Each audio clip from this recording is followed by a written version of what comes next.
শুনছেন ABC radio 89.2 FM। আপনাদের সঙ্গে আছি আমি আরজে শারমিন। আর শুরু হয়ে গেছে Kuasha, brought to you by Igloo ice cream, a world of great taste. আর শুরুতে রয়েছে কুয়াশা এক্সপ্রেসের সত্য ঘটনা।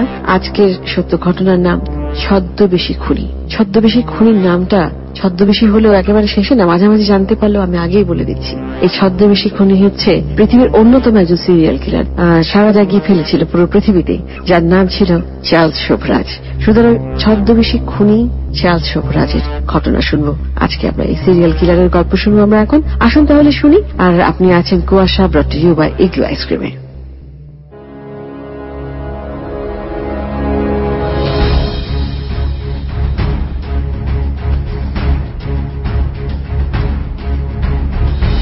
একটা সকাল, একটা সুন্দর শহর। প্রত্যেক দিন যেভাবে দিনের শুরু হয় সেভাবেই শুরু হয়েছিল সেদিনের সকালটা।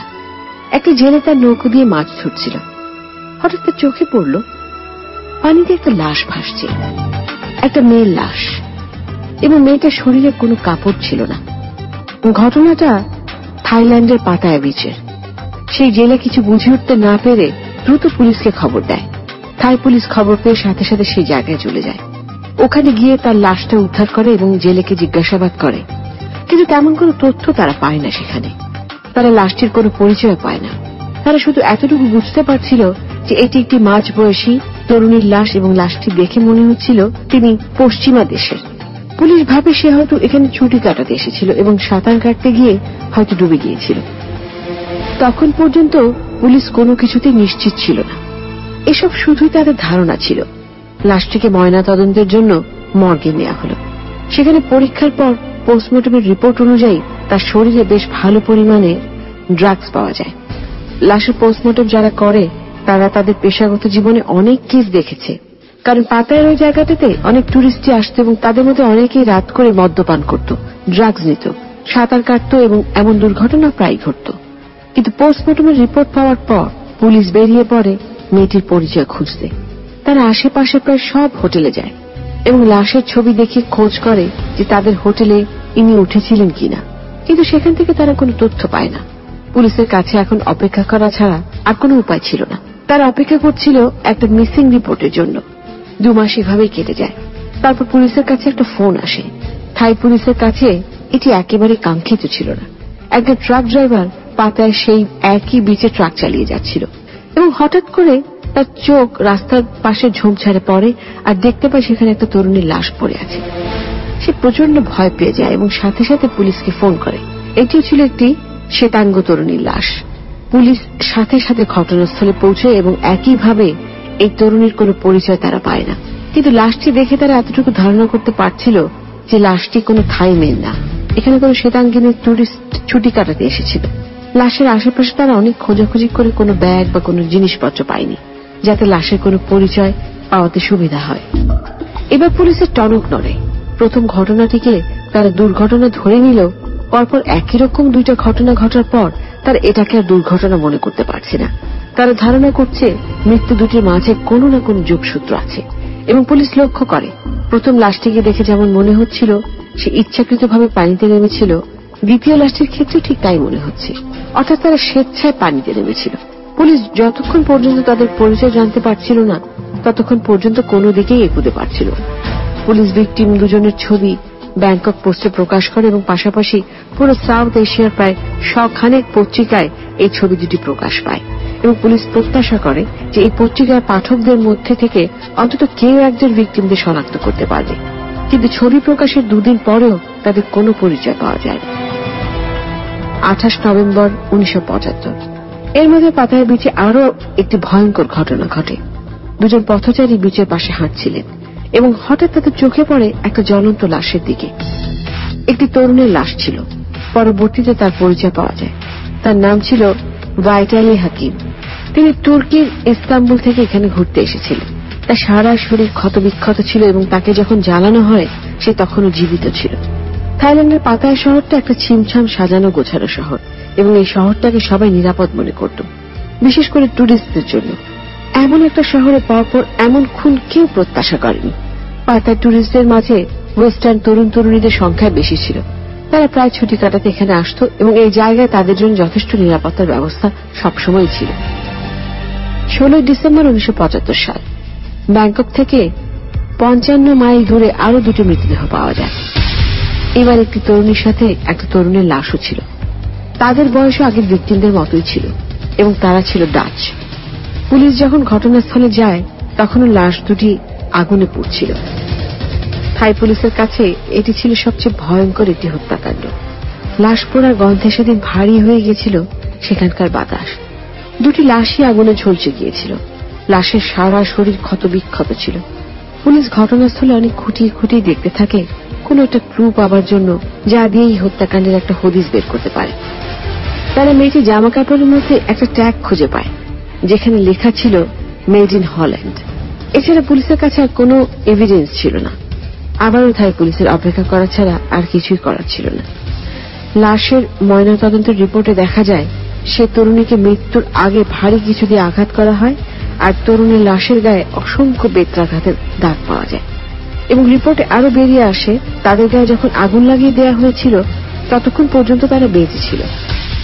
থাই পুলিশ হতবাক হয়ে গিয়েছিল। কোন মানুষের পক্ষে কাউকে এত নৃশংসভাবে হত্যা করা কিভাবে সম্ভব। এরই মধ্যে পাতার বিচের দক্ষিণ দিক থেকে আরো একটা মৃতদেহ উদ্ধার হয়।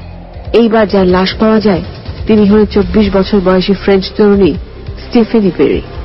পুলিশ তদন্ত করে জানতে পারে সেখানে তার টার্কিশ প্রেমিক হাকিমের খোঁজে এসেছিল যে ইতিমধ্যে খুন হয়েছে। পেরির লাশটা দেখে বোঝাই যাচ্ছিল কতটা নৃশংসভাবে তাকে হত্যা করা হয়। তার গলাটা মুচড়ে ভেঙে ফেলা হয়েছিল এবং সারা শরীরে অসংখ্য মারের দাগ ছিল। পুলিশ আশেপাশে সব জায়গায় পাগলের মতো খুঁজতে থাকে, কিন্তু তারা কিছুই খুঁজে পায় না। মাত্র কয়েকদিনের ব্যবধানে এতগুলো লাশ পাওয়া যায়। তাদের সবার বয়স 18 থেকে 25-এর মাঝে, কিন্তু কারোর কোনো পরিচয় পাওয়া যায় না। পুলিশ পাতায় সেসব জায়গায় তন্ন করে খুঁজতে থাকে যেসব জায়গায় টুরিস্টদের সমাগম বেশি। তারা প্রত্যেকটা হোটেলে, প্রত্যেকটা দোকানে গিয়ে খোঁজ নেয়, কিন্তু কোনো লাভ হয় না। ঠিক সেই সময় নেপালের কাঠমান্ডুতে এক বিস্ময়কর ঘটনা ঘটে। সেখানে একটা ঝোপের পাশে একটি তরুণীর জ্বলন্ত লাশ পাওয়া যায়। তার সারা শরীরে কোপানো দাগ ছিল এবং জীবিত অবস্থায় তাকে জ্বালানো হয়। কাঠমান্ডুর বিশ্বনাথ ফ্রেস্টা নামক একজন গোয়েন্দা এই মামলা তদন্ত করছিল।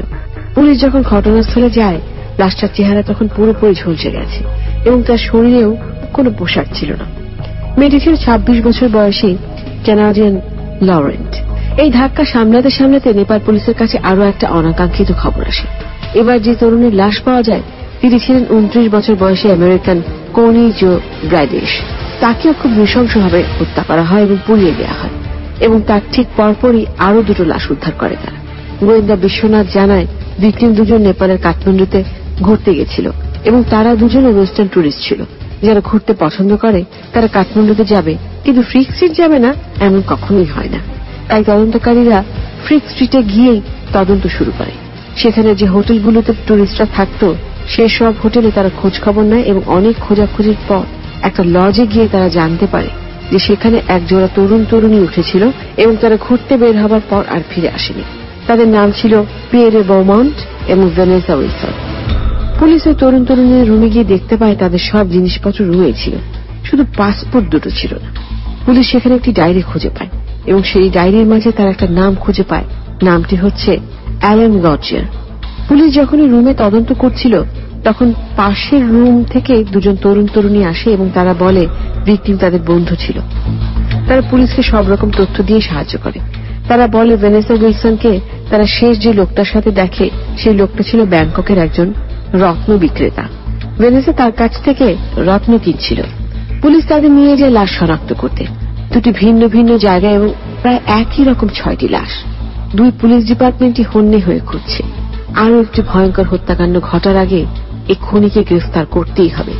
থাই পুলিশ এবং নেপাল পুলিশ একে অপরের সাথে ইন্টারপোলের মাধ্যমে যোগাযোগ করে এবং সকল তথ্যের উপর ভিত্তি করে তারা মোটামুটি নিশ্চিত হয় যে দু জায়গায় ঘটা এইসব ঘটনার পেছনে ভিন্ন ভিন্ন মানুষ দায়ী নয়।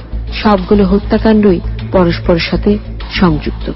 নেপালে যে তরুণীর লাশ পাওয়া যায় তাকে শেষ যে অ্যালেন গর্জিয়ার রত্ন ব্যবসায়ীর সাথে দেখা গিয়েছিল তার আসল নাম ছিল চার্লস শুভরাজ। কেন সে নাম পরিবর্তন করে ছদ্মনাম ব্যবহার করেছিল তা আমরা কেসের শেষ অংশে জানতে পারব।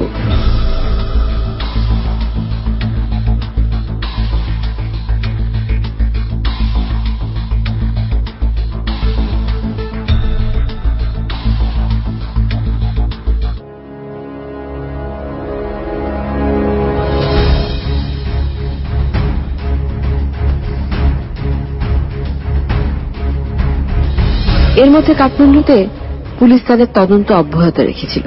ভিকটিমদের বন্ধু রত্ন ব্যবসায়ী যে মৌখিক বর্ণনা দিয়েছিল, সে বর্ণনা অনুযায়ী পুলিশ আশেপাশের সব হোটেলে গিয়ে জিজ্ঞাসাবাদ করে। অবশেষে একটা হোটেলে তারা কিছু তথ্য পায়। সেই হোটেলের ম্যানেজার জানায় এই লোক সেখানে উঠেছিল ঠিক, কিন্তু সে অ্যালেন কিংবা চার্লস নামে রেজিস্টার করেনি। সে কার্ল গ্যাসল নামে সেখানে উঠেছিল এবং সে নিজেকে একজন ডাচ নামে পরিচয় দিয়েছিল। পুলিশ বুঝতে পারে এই খুনগুলোর সাথে ছদ্মবেশী নিশ্চয়ই কোনো সম্পর্ক আছে। তারা শহরের প্রত্যেকটা চেকিং পয়েন্টে প্রায় সবগুলো গাড়ি থামিয়ে থামিয়ে জিজ্ঞাসাবাদ করছিল, কারণ হোটেল ম্যানেজার তাদের জানিয়েছিল চার্লস শেষ যখন হোটেল থেকে বেরিয়েছিল তখন একটা সাদা গাড়ি নিয়ে বেরিয়েছিল এবং এক পর্যায়ে তারা একটি গাড়ি খুঁজে পায় যা হোটেল ম্যানেজারের বর্ণনার সাথে অনেকটাই মিলে গিয়েছিল। পুলিশ সেই গাড়ির ড্রাইভারকে জিজ্ঞাসাবাদ করেছিল এবং ড্রাইভার খুব স্বাভাবিকভাবে সব প্রশ্নের উত্তর দেয় এবং তার পাসপোর্ট দেখায় এবং নিজেকে কার্ল গ্যাসল নামে পরিচয় দেয়। সেই ড্রাইভারের সাথে তখন তার স্ত্রী এইডা বর্ষ ছিল। পুলিশ তাদের দুজনকে হেডকোয়ার্টারে নিয়ে আসে এবং আরো কিছু জিজ্ঞাসাবাদ করে। সেই ড্রাইভার নিজেকে একজন স্কলার হিসেবে পরিচয় দেয় এবং তার স্ত্রী একজন ডাচ টেলিভিশন তারকা হিসেবে নিজেকে পরিচয় দেয়। পুলিশ তাদের ভিকটিমদের ছবি দেখায় এবং সে সরাসরি বলে সে এদের কাউকে কোনোদিনই দেখেনি। পুলিশ তখন ভিকটিমদের বন্ধুদের নিয়ে আসে, কিন্তু তারা এই লোককে পুরোপুরিভাবে চিনতে পারে না। পুলিশের কাছে পুরো ব্যাপারটা ধোঁয়াশা লাগছিল। যেহেতু থাইরা তাদের দেশে ট্যুরিস্টদের খুব সম্মানজনক ব্যবহার করে, তাই কার্ল নামে সেই লোক এবং তার স্ত্রীকে তারা জোর করে কিছু বলাতেও পারে না, কারণ পুলিশের কাছে মৌখিক বর্ণনা ছাড়া আর কোনো শক্ত প্রমাণ ছিল না। পুলিশ তাদেরকে ছেড়ে দেয় এবং তারা দুজন তাদের হোটেলে চলে যায়। ঘটনার কিছুদিন পরে পুলিশ আবার সেই জায়গায় যায় যেখানে তারা লাশ দুটি পেয়েছিল এবং সেখানকার কিছু প্রত্যক্ষদর্শীদের কাছে জিজ্ঞাসাবাদ করে এবং একজন তাদের জানায় যে ঘটনার দিন সে ওখানে একটি সাদা গাড়ি দেখেছিল এবং বিস্ময়করভাবে তার সেই গাড়ির নাম্বারও মরেছিল এবং তার বর্ণিত নাম্বার কার্ল গ্যাসলের গাড়ির নাম্বারের সাথে পুরোপুরি মিলে যায়। এবার পুলিশের কাছে শক্ত প্রমাণ ছিল। পুলিশ খুব ভালো করে বুঝে গিয়েছিল এই শান্ত স্বভাবের স্কলার মিথ্যে কথা বলছে। পুলিশ দ্রুত সেই হোটেলে যায় তাকে গ্রেফতার করতে, কিন্তু ততক্ষণে অনেক দেরি হয়ে গেছে। কার্ল এবং তার স্ত্রী হোটেল থেকে পালিয়ে গেছে। পুলিশ হোটেলের রুমে গিয়ে দেখে সারা রুম ওলটপালট হয়ে গেছে। কাপড় চোপড় বিভিন্ন কাগজপত্র ছড়িয়েছিল। সেসব কাগজের মধ্যে বেশ কিছু পাসপোর্ট ছিল। পুলিশ ভালো করে বুঝতে পারে দুর্ধর্ষ ওই খুনি আবার কোন শিকারের পিছনে গিয়েছে। নেপাল পুলিশের কোনো ধারণাই ছিল না সে কোথায় গেছে। এদিকে থাই পুলিশ এখনো কোনো আসামির হদিস খুঁজে পায়নি। এতগুলো ট্যুরিস্ট এভাবে নৃশংসতার সাথে হত্যার শিকার হয়েছে, তারপরেও তারা কোনো হদিস খুঁজে পাচ্ছে না। বিদেশিরা ঘুরতে যাওয়ার জন্য থাইল্যান্ডকে একটা নিরাপদ জায়গা মনে করত। এমন জায়গায় এমন ঘটনা কেউ প্রত্যাশা করেনি। এমন ঘটনা এর আগে কখনো এখানে ঘটেনি। পুরো পুলিশ ডিপার্টমেন্টের ওপর প্রচন্ড চাপ ছিল। থাইল্যান্ডের পুলিশ যখন হন্যে হয়ে শিকারীকে খুঁজছে, তখন ব্যাংককে ডাচ এম্বাসি থেকে খুব গুরুত্বপূর্ণ একটা তথ্য আসে। হারমেন নিপ্পন নামে ডাচ এম্বাসির একজন কর্মকর্তা একটা চিঠি পায়। সেই চিঠিতে লেখা ছিল একজোড়া ডাচ দম্পতি নিখোঁজ হয়েছে। তারা থাইল্যান্ডে ঘুরতে গিয়েছিল এবং সেখান থেকেই নিখোঁজ হয়। এবং নিপ্পন হতভম্ব হয়ে যায় যখন হারানো সেই দম্পতির নাম দেখে। তাদের নাম ছিল কার্ল গ্যাসল এবং ইডা বস। এবং সেই নিখোঁজ দম্পতির পরিবার এম্বাসিকে জানায় শেষ তারা পরিবারের কাছে যে চিঠি লিখেছিল সেখানে তারা বলেছিল তারা থাইল্যান্ডে ঘুরতে এসেছে এবং এখানে তাদের একজন নতুন বন্ধু হয়েছে যে রত্নের ব্যবসা করে। এই ছিল তাদের শেষ চিঠি। নিখোঁজের পরিবার এই চিঠিটা সহ এম্বাসিতে পাঠায় এবং সাহায্য চায়। নিপ্পন দ্রুত থাই পুলিশের সাথে যোগাযোগ করে, কিন্তু থাই পুলিশ এই নামে কাউকে চিনতে পারে না। তবে পুলিশের লক্ষ্য ছিল সে রত্ন বিক্রেতাকে ধরা। কে সে রত্ন বিক্রেতা? পুলিশ শেষ পর্যন্ত একটা মহিলার খোঁজ পায় যে মহিলা অ্যালেন নামে সে রত্ন ব্যবসায়ীকে চিনত। পুলিশ সেই মহিলার সাথে দেখা করে এবং তার বয়ান নেয়। সেই মহিলা বলে সে সেই একই অ্যাপার্টমেন্টে থাকে যেখানে অ্যালেন থাকে। সেই মহিলার নাম ছিল নাডিন। সেই মহিলা পুলিশকে একটা বিস্ময়কর ঘটনা জানায়। কয়েক মাস আগের কথা, নাডিনের ম্যারি লেইসার নামে এক ফ্রেঞ্চ কানাডিয়ান মহিলার সাথে দেখা হয় যে সে একই অ্যাপার্টমেন্টে তার স্বামীর সাথে উঠেছিল। তার স্বামীর নামে অ্যালেন গটের। সে নাডিনকে বলেছিল তার স্বামী অ্যালেন খুব পজিটিভ ছিল এবং সে এও বলেছিল তার স্বামী এতটাই পজিটিভ ছিল যে সে যদি তার স্বামীকে রেখে যাওয়ার কথা চিন্তাও করে তাহলে তার স্বামী তাকে খুন করে ফেলবে। একথা শুনে নাডিন খুব অবাক হয় এবং তাকে সাবধানে থাকতে বলে। নাডিনের উদ্বেগ দেখে ম্যারি তার সঙ্গে মজা করছিল। সে বলছিল তার স্বামী এমন কিছুই করবে না। এছাড়াও নাডিন পুলিশকে জানায় অ্যালেন সবসময় হাসি খুশি থাকত এবং প্রায় তার অ্যাপার্টমেন্টে ফরেনারদের নিয়ে আসত, গান বাজনা করত। ফরেনাররা তার বাড়িতে পার্টি করতে আসলে প্রায় অসুস্থ হয়ে পড়ত। অ্যালেন তাদেরকে পার্টি থেকে বাইরে নিয়ে যেত এবং সেই ফরেনার আর কোনোদিন ফিরে আসত না। লক্ষণীয় বিষয় হলো তাদেরকে খালি হাতে নিয়ে যেত, তাদের পার্স, পাসপোর্ট সবকিছু অ্যালেনের অ্যাপার্টমেন্টে থাকত। এবং এসব ঘটনার পেছনে অ্যালেনের দুজন সহযোগীও ছিল। একজন এজে চৌধুরী, সে ছিল একজন ভয়ঙ্কর খুনি, তার বিরুদ্ধে অনেকগুলো খুনের মামলা ছিল।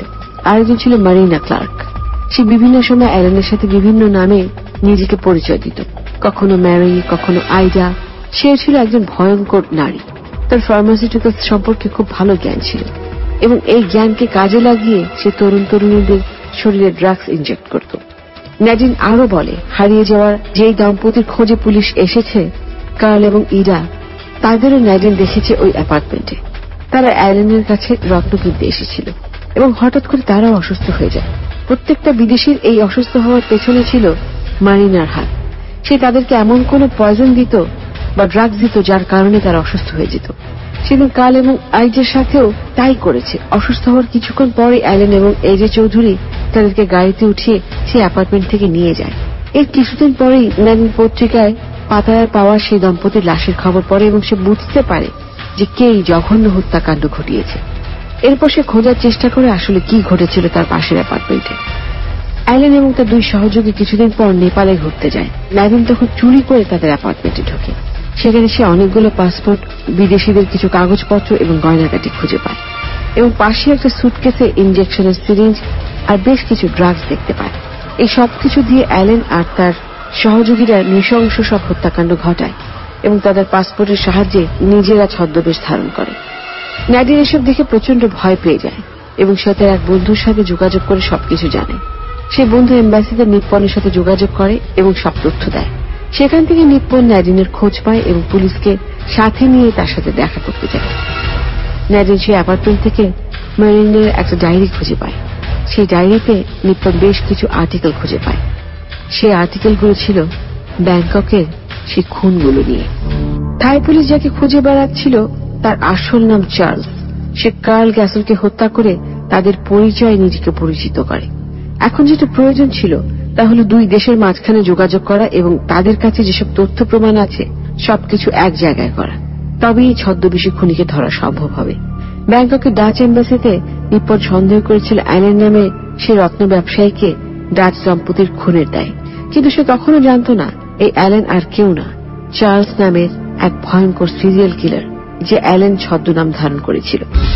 যদিও নিপ্পন পুলিশের লোক ছিল না, সে এম্বাসিতে কাজ করত, তবু সেই মামলার খুব গুরুত্বপূর্ণ কিছু তথ্য একত্রিত করেছিল এবং সেসব তথ্য নিয়ে সে ঘাটাঘাটি করতে থাকে এবং তার রিসার্চ কাঠমান্ডুতে হওয়ার নৃশংস হত্যাকাণ্ডের রহস্য অনেকটাই সমাধান করে দিচ্ছিল।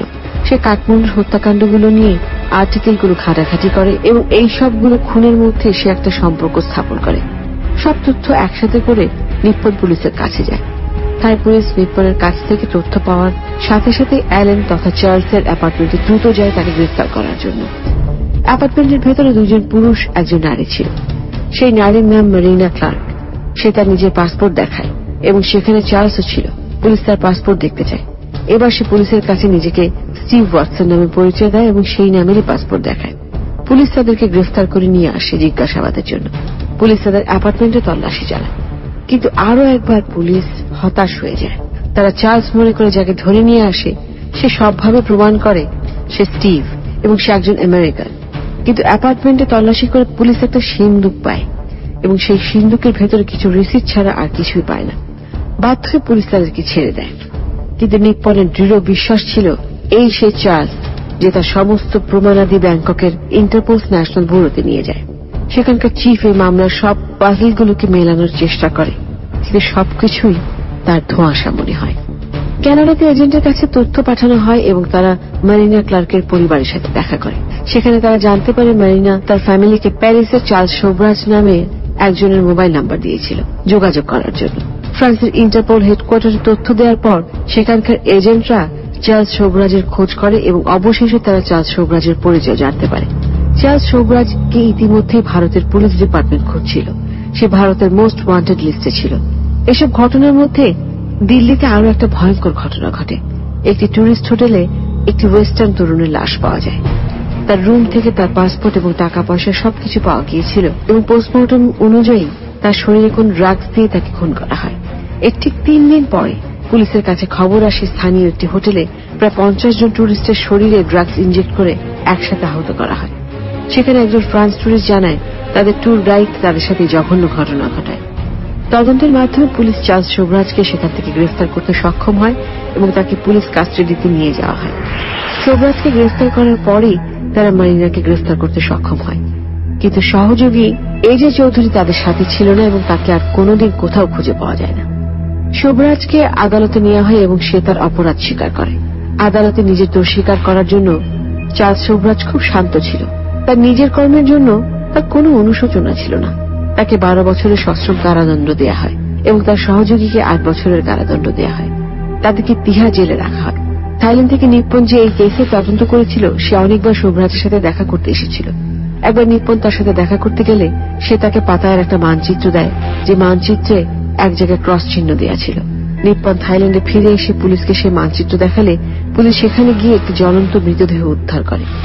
যেহেতু দিল্লিতে সে 50 জন টুরিস্টের কেউ মারা যায়নি, তাই তাকে 12 বছরের সাজা দিয়েছিল। কিন্তু থাই পুলিশ তাকে থাইল্যান্ডে নিয়ে যেতে চেয়েছিল মৃত্যুদণ্ড দেওয়ার জন্য, কিন্তু সেটা এত সহজ ছিল না। জেলখানায় তার 10 বছর কেটে গেলে একদিন তার এক বন্ধু তার সাথে দেখা করতে আসে এবং এক বাক্স চকলেট নিয়ে আসে। শোভরাজ জেলখানার সকল পুলিশকে সেই চকলেট খাওয়ায়, আর তারপর ঘটে সেই দুর্ধর্ষ ঘটনা। জেলখানায় ডিউটিরত পুলিশ সহ যারা এই চকলেট খায় তারা সবাই অজ্ঞান হয়ে যায় এবং শোভরাজ জেল থেকে পালিয়ে যায়। 3 সপ্তাহ পর দিল্লি পুলিশ রাতে একজনকে সান হ্যাট করে হাঁটতে দেখে এবং তাতে তাদের সন্দেহ হয় এবং পুলিশ তার পিছু নিয়ে দেখতে পায় সেই চার্লস শোভরাজ। পুলিশ তাকে আবার গ্রেফতার করে এবং আদালত তাকে আবার 10 বছরের সাজা দেয়। চার্লস শোভরাজ এটি ইচ্ছে করে দিল্লিতে এসে পড়েছিল, কারণ সে বুঝতে পারছিল সে বাইরে থাকলে থাই পুলিশ তাকে যে কোনোভাবে গ্রেফতার করবে এবং মৃত্যুদণ্ড দেবে, কিন্তু ভারত পুলিশ তাকে অন্তত মৃত্যুদণ্ড দেবে না। প্রথমবার 50 জনকে ড্রাগস দেওয়ার ঘটনাটাও সেই জন্য ঘটায়। 1997 সালে শোভরাজ জেল থেকে মুক্তি পায় এবং তার সহযোগী মারিনা 1984 সালে ক্যান্সারে মারা গিয়েছিল। 6 বছর পর 2003 সালের অক্টোবর মাসে সে আবার নেপাল ফিরে আসে। একজন সাংবাদিক তার কিছু ছবি তোলে এবং পত্রিকায় দেয়, আর তার ঠিক 2 দিন পরেই নেপাল পুলিশ তাকে গ্রেফতার করে। কিন্তু যেহেতু মামলাটা প্রায় 20 বছর আগে, তাই অনেক সাক্ষ্য প্রমাণই হারিয়ে গেছে। কিন্তু পুলিশ সেসব তথ্য প্রমাণ জোগাড়ের চেষ্টা করছে এবং নেপালে সে ডাচ দম্পতির খুনের দায়ে তাকে এখনো জেলখানায় রাখা হয়েছে। কোন অপরাধী হয়ে জন্মায় না। চার্লস শোভরাজের অতীতই তার বর্তমানের জন্য দায়ী। ছোটবেলায় তার বাবা যখন তাকে আর তার মাকে ছেড়ে চলে যায় এবং ছোট বয়সে শোভরাজ একটা দোকানে কাজ নেয়, সেখানে সে তার প্রথম অপরাধ করে। এছাড়া তার মা তাকে প্রচন্ড মারধর করত এবং তাকে বোর্ডিং স্কুলে দিয়ে দিয়েছিল। সে সবসময় একা থাকত। এসব কারণে সে নিজের মধ্যে নিজে ভয়ঙ্কর থেকে ভয়ঙ্করতর হয়ে উঠতে থাকে। 19 বছর বয়সী একবার প্যারিসে চুরির দায়ে সে 3 মাসের জেল খেটেছে। এরপর শোভরাজের দেখা হয় শ্যান্টল নামে একটি মেয়ের সাথে। তারা একে অপরকে প্রচন্ড ভালোবাসত, কিন্তু সে মেয়ে প্রচন্ড উচ্চাকাঙ্ক্ষী ছিল। তার উচ্চাসা পূরণ করতে শোভরাজ গাড়ি ডাকাতি শুরু করে, পা বাড়ায় অপরাধ জগতে। এরই মধ্যে সে শ্যান্টলকে বিয়ে করে এবং একটি বাচ্চাও হয়। শোভরাজের অপরাধ বড় থেকে বড় হতে থাকে। গাড়ি ডাকাতির অপরাধে সে গ্রিস, ইস্তাম্বুল সহ প্রায় 10টা দেশে একাধিকবার জেল খাটে। এরপর শুরু করে টুরিস্টদের হত্যা করে সবকিছু নিয়ে নেয়। কিন্তু পুলিশ যখন তাকে জিজ্ঞাসা করে শুধুমাত্র ছিনতাইয়ের উদ্দেশ্যে হত্যা করলে এত নৃশংসতা সে কেন দেখালো, এর উত্তরে চার্লস শোভরাজ একটা কথাই বলে, প্রথম খুনটা করার পর যখন পত্রিকায় লাশটা সহ বর্ণনা দেয়া হলো, তখন আমার এক ধরনের পৈশাচিক আনন্দ লাগছিল এবং একটা সময় টাকা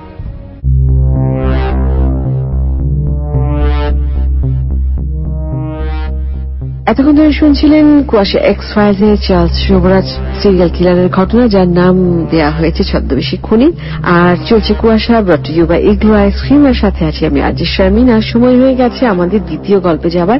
আজকে দ্বিতীয় গল্পটি লিখেছেন আনিকা চৌধুরী প্রিয়ন্তী এবং আজকের গল্পের নাম আত্মার সাথে সংসার। নাম শুনেই ভয় লাগছে। যাই হোক, আসুন তাহলে গল্পের প্রথম পর্বে চলে যাই। আরজে শারমিন আছে আপনার সঙ্গে, আর চলছে Kuasha, brought to you by Igloo ice cream.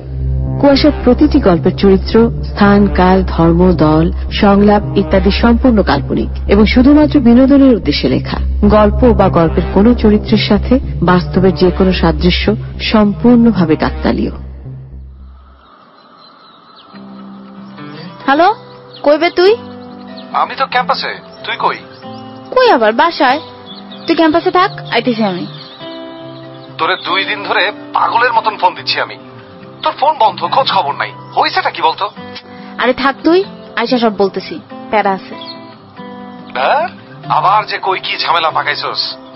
হ্যাঁ, মনে কর জন্মাইছিলামই একটা আস্ত ঝামেলার বস্তা নিয়ে। থাক আমি আসতেছি। আচ্ছা আচ্ছা আয়, আমি আসি।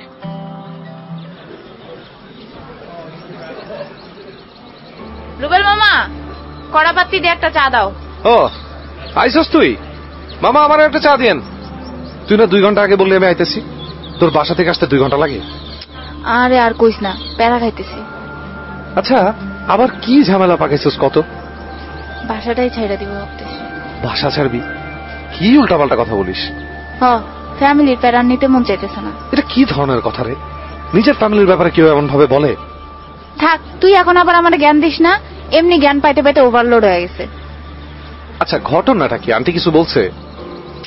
আরে আমার ঘুম নিয়ে সমস্যা, খাওয়া নিয়ে সমস্যা, সব নিয়ে তাদের সমস্যা।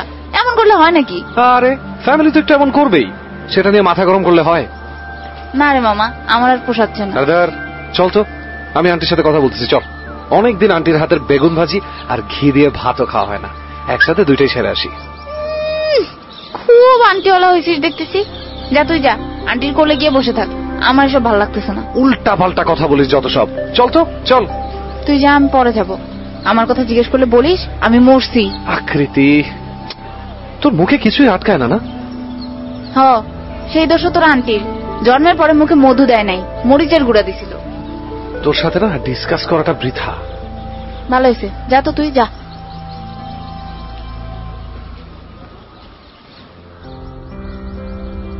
হ্যালো, বলো। না আমি তো ঘুমাইতেছি। মানে কি এসবের? আমি কই কার সাথে খাইতে গেছিলাম? আজের কথা বলবা না তো। আর আমি যদি যাই তাহলে তোমার সমস্যাটা কি? প্রেম করে কি মাথা বিক্রি করে দিছি? কি? যা যা, তোর মতো বহুত দেখছি, আর জীবনে আমার সামনে আসবি না। ক্যাম্পাসের আশেপাশে যদি তোরা দেখি তাহলে ঠ্যাং ভাঙা হাতে ধরা দিব। রাখ ফোন রাখ। কি ব্যাপার আকৃতি, এত সকাল সকাল চিৎকার করছিস কার সাথে? কারোর সাথে না। আমি না তোমাকে বলেছি নক না করে আমার রুমে আসবে না? নিজের মেয়ের রুমে আসতে নক করে আসতে হবে? আর তোর রুম থেকে সিগারেটের গন্ধ আসছে কেন? সিগারেটের গন্ধ আসবে কেন? উফ, এখন যাও তো, আমার ঘুম হয় নাই, আরো ঘুমাবো। তুই কি স্মোক করিস? করলেও তোমার সমস্যাটা কি? সবসময় এমন ডিটেকটিভের মতো আচরণ করবা না তো। আমি যা করি তোর ভালোর জন্যই করি। ভালো করতে চাইলে আমার পেছনে স্পাইগিরি করা ছাড়ো, তাইলেই আমি ধন্য। আর আমি এখন বড় হয়েছি, আমার নিজের লাইফ নিজের মতো করে লিড করার রাইট আছে। এসবের মধ্যে কারো ইন্টারফারেন্স আমার সহ্য হয় না মা। এত বড় হয়ে গেলি তুই, এত বড় বড় কথা বলছিস আমাকে? খোদা, একটা মানুষ এত সেন্টি খাইতে পারে কেমনে? তুমি আমার ঘুমাইতে দিবা নাকি আমি বের হয়ে যাব? আচ্ছা ঠিক আছে, ঘুমা তুই। আমি খাবার টেবিলে খাবার রেখেছি, যখন ইচ্ছে হয় খেয়ে নিস। যাও। আর শোনো, লাইটটা অফ করে দিয়ে যাও।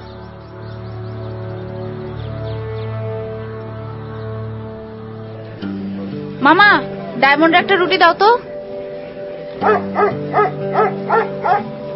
নে খা। আমি ছাড়া তোর তো আর কেউ খাইতেও দেয় না, সবাই গুলুপুলু লাল করে খাইতে দেয়। কেন বুঝছিস না? ও তো সাদা, সাদা কুত্তারও দাম বেশি, বুঝলি? তুই কালা, তাই উপোস থাকতে হয়।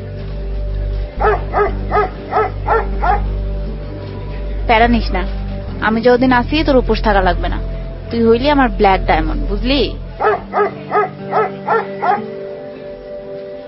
আমি সারা দুনিয়া তোরে খুঁজি, আর তুই এখানে বসে ডায়মন্ডের সাথে বকবক করতেছিস। আমার প্রেমিকদের চেয়ে কুত্তা বহুত ভালো। বুঝছি, তোর মন খারাপ। মানে কি? আমার দেখে কি লুতু পুতু কুতু কুতু মেয়ে মনে হয়? আমার এসব মন টন খারাপ হয় না। এইসব বাদ দিয়া কি হয়েছে বলতো? কিছুই না।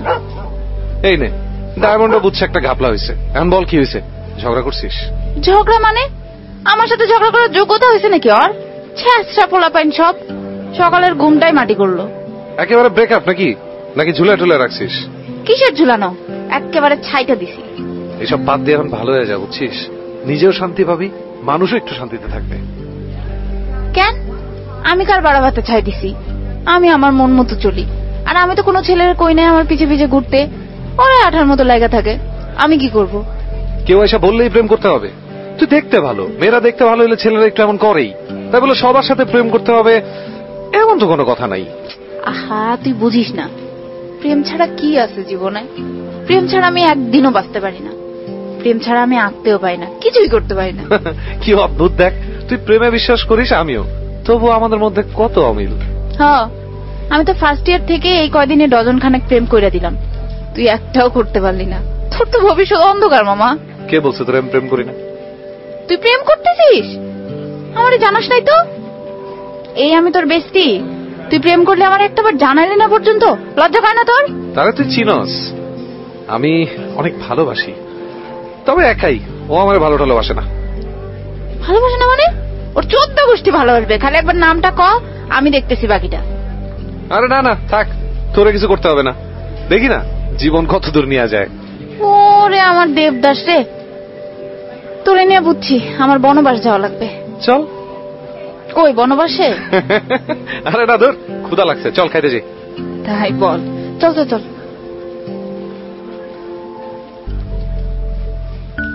মেহনাজ আকৃতি চারুকলার দ্বিতীয় বর্ষে পড়ে। মেয়েদের স্বভাব সুলভ যে আচরণগুলো থাকে সেগুলো থেকে আকৃতি যোজন যোজন দূরে। দুর্দান্ত একটা চরিত্রের মেয়ে আকৃতি। তার মায়ের খুব ইচ্ছে ছিল আকৃতি চারুকলায় পড়বে, তাই হয়তো নামটা এমন রেখেছিল। ছোটবেলা থেকেই আকৃতি খুব চঞ্চল প্রকৃতির। বড় হওয়ার সাথে সাথে তার সেই চঞ্চলতা যেন বেড়েই চলেছে। পৃথিবীর কোনো বর্ডার তাকে আটকাতে পারে না। মন যখন যা চায়, কোনো কিছু না ভেবেই তাই সে করে বসে। তার এই চরিত্রের জন্য তাকে কেউই খুব একটা পছন্দ করে উঠতে পারে না, তার মাও না। কিন্তু দেখতে অসম্ভব সুন্দর আকৃতি। তাকে যেন রং তুলি দিয়ে যত্ন করে এঁকে পাঠিয়েছেন পৃথিবীতে। তাই 20 বছর বয়সেই প্রেমিকের তালিকা প্রায় 20 জন ছাড়িয়েছে।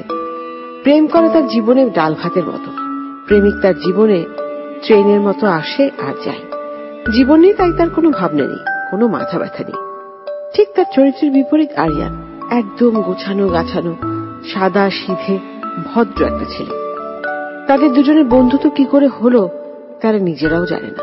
শুরুতে তো আকৃতি ওকে সহ্যই করতে পারত না, কিন্তু প্রথম দিন থেকে আকৃতিকে ভালো লেগে যায় আরিয়ানের।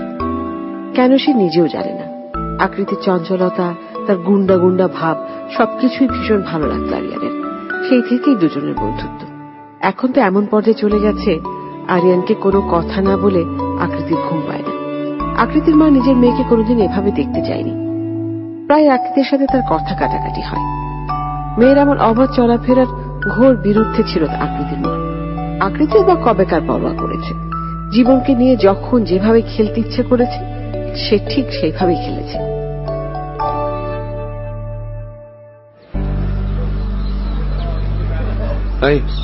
ঢাকার বাইরে যাবি? না রে, আজকে হবে না। আমার একটা চিমটি দে তো। চিমটি? দূর, কি কসুল্লা বালটা। আরে দে না। হয়েছে হয়েছে, থাম। মানে আমি স্বপ্ন দেখতেছি না, বুঝলি? কিসের স্বপ্ন? আবল তাবল বকতেছিস কেন? তুই ঢাকার বাইরে যেতে রাজি হইতেছিস না, এটা তো মহাভারত শুদ্ধ হওয়ার মতন কাণ্ড ঘটে গেছে। আরে আজকে সেটিং দিতে যাবো। সেটিং? সেটা আবার কি জিনিস? ধুর, তোরে সব ভাইঙ্গা বুঝাইতে হয়। আমাদের ক্যাম্পাসের কেমিস্ট্রি ডিপার্টমেন্টে একটা পোলা আছে, অস্থির দেখতে, বাইকও আছে। বহুদিন ধরে পেন্ডিং রাখছিলাম, কি করবো গো, সিঙ্গেলই তো হইতেছিলাম না। এইবার ওর অ্যাপয়েন্টমেন্ট দিয়াই দিলাম। আবার? এই তোর টায়ার লাগে না? দে লাইটারটা দে। টায়ার লাগবে কেন? প্রেমী সত্য, প্রেমী সুন্দর, প্রেমী সব। তা কখন যাচ্ছিস? ক্লাসে গেছে, বেরোয় ফোন দিতে চাইছে। আচ্ছা তুই তাহলে যা, আমি বাসায় যাই। বাসায় যাবি মানে? তুইও যাবি আমার সাথে? আমি? মাথা খারাপ হয়েছে তোর? তুই যাবি? কি যেন বললি যে ওই সেটিং দিতে, সেই সবের মধ্যে আমি গিয়ে কি করব? আরে বেটা, শিখবি না, আমার এত শিখার দরকার নেই, তুই পারলেই হয়েছে। দুনিয়াতে তোর মতন পাবলিক একটাই যথেষ্ট। ও তুই তো আবার দেবদাস। তা তোর পারুর কি খবর? আছে, ভালোই আছে, সবসময় ভালোই থাকে। একদিন নিয়ে আয়, দেখা টাকা করাই দে। সময় হোক, দিবনে। এক মিনিট দাঁড়া, ফোন দিছে, চুপ। হ্যালো, হ্যাঁ সৌম্য, হ্যাঁ হ্যাঁ বলো। আমি তো ফ্যাকাল্টির সামনে, তুমি কই? আচ্ছা ঠিক আছে, তুমি থাকো, আমি আসছি। না না না, দরকার নেই, তোমার আসতে হবে না, আমি আসছি। এই তো 10 মিনিট। আচ্ছা ঠিক আছে, বাই, লাভ ইউ। আরে বাবা, এর মধ্যে আবার লাভ ইউ হয়ে গেছে। শুভ কাজে দেরি করতে নেই মামা, চল চল। না রে, আমি যাব না, তুই যা, কাল দেখা হবে। সত্যি যাবে না? চল না, কি সমস্যা? না, কাল রাতেও ঘুমাই নাই, আমি বাসায় গিয়ে একটু ঘুমাই রে, টায়ার্ড লাগতেছে। এই না বললি ঢাকার বাইরে যাওয়ার কথা, এরই মধ্যে আবার টায়ার্ড হয়ে গেলি? উফ, এত প্রশ্ন করতে পারিস না তুই। যা তো, তোর দেরি হয়ে যাচ্ছে। তুই তাহলে যাবি না? না। যা, নরকে যা। পাগলি।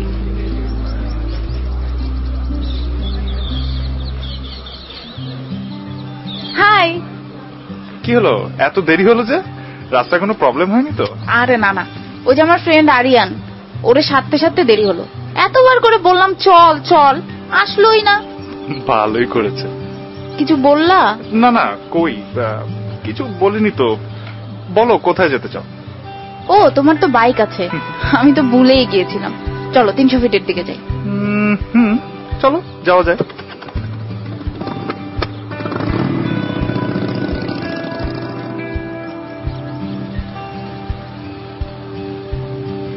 তোমার কি কোনো সমস্যা আছে? সমস্যা আবার কি? শুনি না, জোরে কথা বলো। আরে বললাম সমস্যা কিসের, কোনো সমস্যা নাই তো।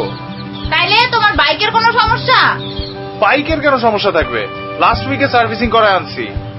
তাহলে আমার কেন মনে হচ্ছে আমি গরুর গাড়িতে করে কোথাও যাচ্ছি? লাইক সিরিয়াসলি, এমন করে বাইক চালাও তুমি? সেটা বলবে তো, মেয়েরা তো একটু স্পিড হইলেই চিল্লা চিল্লি শুরু করে দেয়, তাই ভাবলাম। Wait wait wait wait, bike থামাও। কেন, আবার কি হইলো? থামাও বলছি। আরে রাস্তার মাঝখানে কিভাবে থামাবো? এইভাবে। আরে আরে কি করছো, অ্যাক্সিডেন্ট হয়ে যাবে। আচ্ছা থামাচ্ছি, ওয়েট ওয়েট ওয়েট। কি বললা তুমি? কখন কি বললাম? মেয়েরা একটু স্পিড দেখলেই চিল্লাচিল্লি করে, এই কথার মানে কি? হ্যাঁ, তো যা সত্যি তাই বলছি। কয়টা মেয়ে উঠাইছো বাইকের পিছনে? হ্যাঁ, এইসব করো না। আরে জি জি, কি যে বলো তুমি, আমি ওইভাবে বলি নাই। ওইভাবে বলো নাই মানেটা কি? মেয়েদের ঘুরায় না বেড়াইলে জানলা কিভাবে? আমার কি ব্যাককল মনে হয়? সবকিছু জানার জন্য প্র্যাকটিক্যালি কি সবকিছু করতে হয় না? আমার ফ্রেন্ডদের কাছ থেকে শুনছি। আর তাছাড়া আমার একটা ছোট বোন আছে, ওকে বাইকের পিছনে উঠাইলে স্পিড 50-র বেশি নিয়ে যাওয়া যায় না, বুঝছো? ও আচ্ছা, তাই বলো। ভয় পাইছো? পাবো না আবার, গুন্ডার মতো পাকড়াও করছো। আরে আমি হুদাই এসব বলতেছিলাম, আমি মোটে এমন টিপিক্যাল না। প্রেম করলেই যে একেবারে হাত গাট বাইধা রাখতে হবে এমন কোনো কথা নেই। তুমি তোমার মতো, আমি আমার মতো। সব মানুষেরই একটা ফ্রিডম থাকে। সো চিল। যাক, বাঁচলাম বাবা, আমি তো ভয় পেয়ে গেছিলাম। এখন চলো।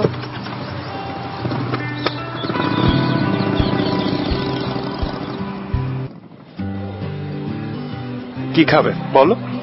Vodka with coconut water. কি?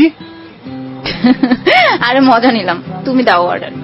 এই একদিনই বুঝতে পারতেছি তোমার নিয়ে ভারী বিপদ আছে আমার। I am what I am. বুঝছি বাবা। এই যে ভাইয়া, 32 আর 55 এই দুটো দিবেন। ড্রিঙ্কস নিবা কিছু? বললামই তো। আরে আকৃতি, বলো না কোনটা নিবা। Lemon mint. ওকে, তাহলে 2টা লেমন মিন্ট। Thank you. আচ্ছা, এই যে গত 3টা বছর ধরে আমার পিছে পিছে ঘুরতেছো, তারপর এতদিনে আমার অ্যাপয়েন্টমেন্ট পাইলা, অনুভূতি কি? স্পিচলেস। শোনো, আমি কিন্তু একেবারে আটা ময়দা টাইপ মেয়ে না। সো আমার সাথে সেভাবে বিহেভও করবা না। আমি নিজেও স্ট্রেট কাট, পছন্দ করিও স্ট্রেট কাট মানুষ। বুঝলাম বাবা। আর কোনো কন্ডিশন আছে? কন্ডিশন? কিসের কন্ডিশন? আমি রিলেশনশিপে কোনো কন্ডিশন দেইও না, মানিও না। ইস, কি হলো আবার? পিছনে তাকাও না। তাকাও। কি? কই? দেখতে পাচ্ছ না? কি দেখবো? মেয়েটাকে দেখতে পাচ্ছ না? ভাই রে ভাই, কেমনে সম্ভব? মানে মুখের মধ্যে পুরো ময়দার ডিব্বা মাইখা আসছে। কেন, ভালোই তো লাগতেছে। বমি পাচ্ছে আমার। তোমার টেস্টটা তো খারাপ। ছি। মাঝে মাঝে তো তুমি একটু সাজতে পারো, দেখবে ভালো লাগছে। আমার তো আর খায়া দেয়া কাম নাই, আমি এসব করব। আমার এসব পোষায় না ভাই। আচ্ছা ঠিক আছে, বাদ দাও, খাবার চলে আসছে। ক্ষুধাও লাগছিল আজকে, অস্থির খাওয়া দাওয়া করে ফেলতে হবে।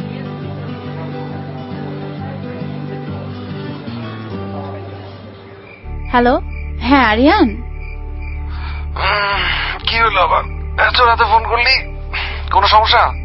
আরে দূর, উঠ না ঘুম থেকে। আজকে ডেটিং এর আপডেট শুনবি না? প্লিজ আকৃতি, তোর সব বোরিং বোরিং কাহিনী শুনতে শুনতে আমি টায়ার্ড। আমাকে ঘুমাইতে দে প্লিজ। আমার যে তোর ঘুম বড় হইলো। ওরে তোর জ্বালায় আমি কবরে গিয়েও শান্তি পাবো না। বল কি বলবি বল। আরে মামা, পোলাটা তো পুরাই অস্থির। সারাদিন বাইকে ঘুরাইলো, ওয়েস্টিনে নিয়ে খাওয়াইলো। আমি তো ভাবতেছি এই জিনিস এতদিন কই ছিল। শেষ হয়েছে তোর? আমি এখন ঘুমাই। আমার তো ভালো একটা ছেলের সাথে রিলেশন হয়েছে, মানে এখন থেকে আমাদের দুপুরে আর নুরু মামার দোকানে সিঙ্গারা খাইতে হবে না, পলাশে গিয়ে রাইস বল খাইতে পারবো। আর তোর গায়ে লাগতেছে না ব্যাপারটা? আমরা না, বল আমি। তুই আর তোর খুচরা এসব বয়ফ্রেন্ডের মধ্যে নাই। কালকে পরীক্ষা আছে, ঘুমাইতে দে। পরীক্ষা মানে? কিসের পরীক্ষা? কালকে আমাদের মিড টার্ম। আর তুই সেটা মানে এত দেরি করে বলতেছিস? তোরে বলে লাভ কি? তুই তো এমনিও পরীক্ষা দিবি না, অমনিও দিবি না। চুপ থাক। কটা পরীক্ষা কালকে? 10টায়। সকালে ফোন দিয়ে আমারে উঠাই দিস। হ্যাঁ, আমার তো আর কোনো কাম নাই। কি বললি তুই? না বলছি। আচ্ছা ঠিক আছে, রাখ এখন, আমার একটু ঘুমাইতে দে।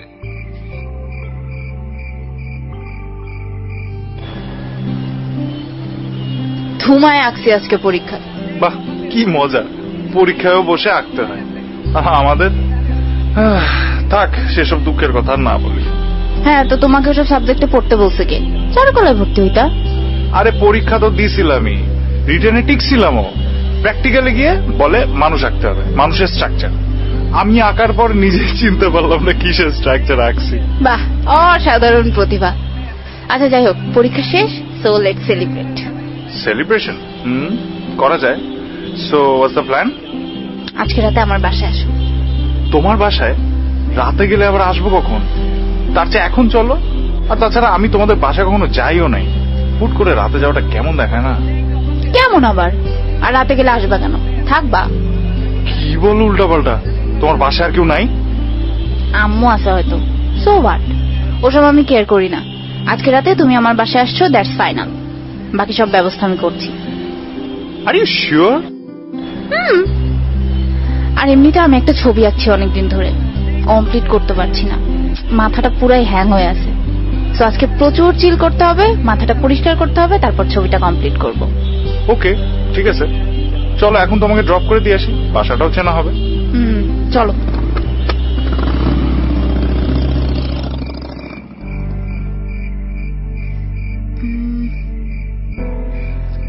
জানো তো, আমি একটু অন্যরকম। একটু অন্যরকম না, ঠিক অনেক অন্যরকম। আমি জানি সেটা, কিন্তু কি করবো বলো, আমি তো এমনই।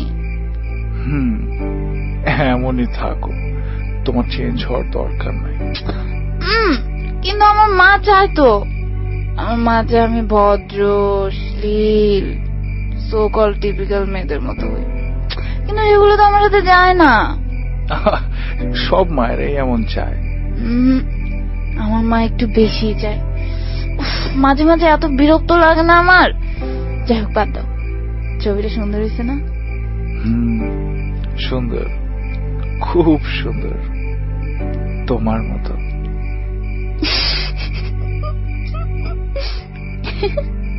আকৃতি, এই আকৃতি।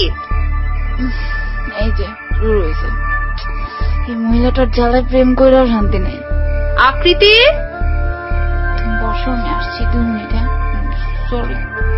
না না, সমস্যা নেই, যাও যাও যাও তুমি। কি হয়েছে? এমন চিল্লাইতেছো কেন? এদিকে বাড়ি নাকি অন্য কিছু? আকৃতি, তোমার কি মনে হচ্ছে? এই কি অবস্থা তোমার? আয়নাতে নিজের চেহারা দেখেছো? দেখার কি আছে? I am what I am. আর তোমাকে বলেছি না আমার সব বিষয়ে নাক গলাবে না। তোমার ঘরে কে? সৌম্য, আমার বয়ফ্রেন্ড। তোমার লজ্জা করছে না? এত বেয়াদব হয়ে গেছো তুমি। এইভাবে আমার সামনে দাঁড়িয়ে এভাবে কথা বলছো? আমি কি শিখিয়ে বড় করেছি তোমাকে? না, তুমি এটা শিখিয়ে বড় করেছো কিভাবে পরকিয়া করে নিজের ঘর সংসার ছেড়ে চলে আসতে হয়। আকৃতি, তুমি সীমা অনেক আগেই লঙ্ঘন করে ফেলেছো, কিন্তু এত দূর চলে গিয়েছো সেটা আমি কখনোই ভাবতে পারিনি। এই বাড়িতে আমি এক মুহূর্তও থাকবো না। সেটাই ভালো হবে। আকৃতি, আমি তাহলে আসি। আসি না, বলো যাই। আর কখনো যেন এই বাড়িতে তোমাকে না দেখি আমি। তুমি আমার বয়ফ্রেন্ডকে ইনসাল্ট করছো। এই চম্মু, এই দাঁড়াও, আমি আর এক মুহূর্ত এখানে থাকবো না, আমি তোমার সাথে যাব। ইয়ে মানে তোমার মাথা এখন গরম বুঝছো, একটু মাথা ঠান্ডা করো, চা করার পরে করবে। না, আমি ঠান্ডা মাথায় বলছি, এই মহিলার সাথে আমি আর এক মুহূর্ত থাকবো না। আকৃতি, আজ তুমি এই বাড়ির চৌকাঠ যদি পার হয়ে যাও, এই বাড়ির দরজা তোমার জন্য বন্ধ হয়ে যাবে। Good bye. আকৃতি, আকৃতি, আমার কথা শোনো। আকৃতি,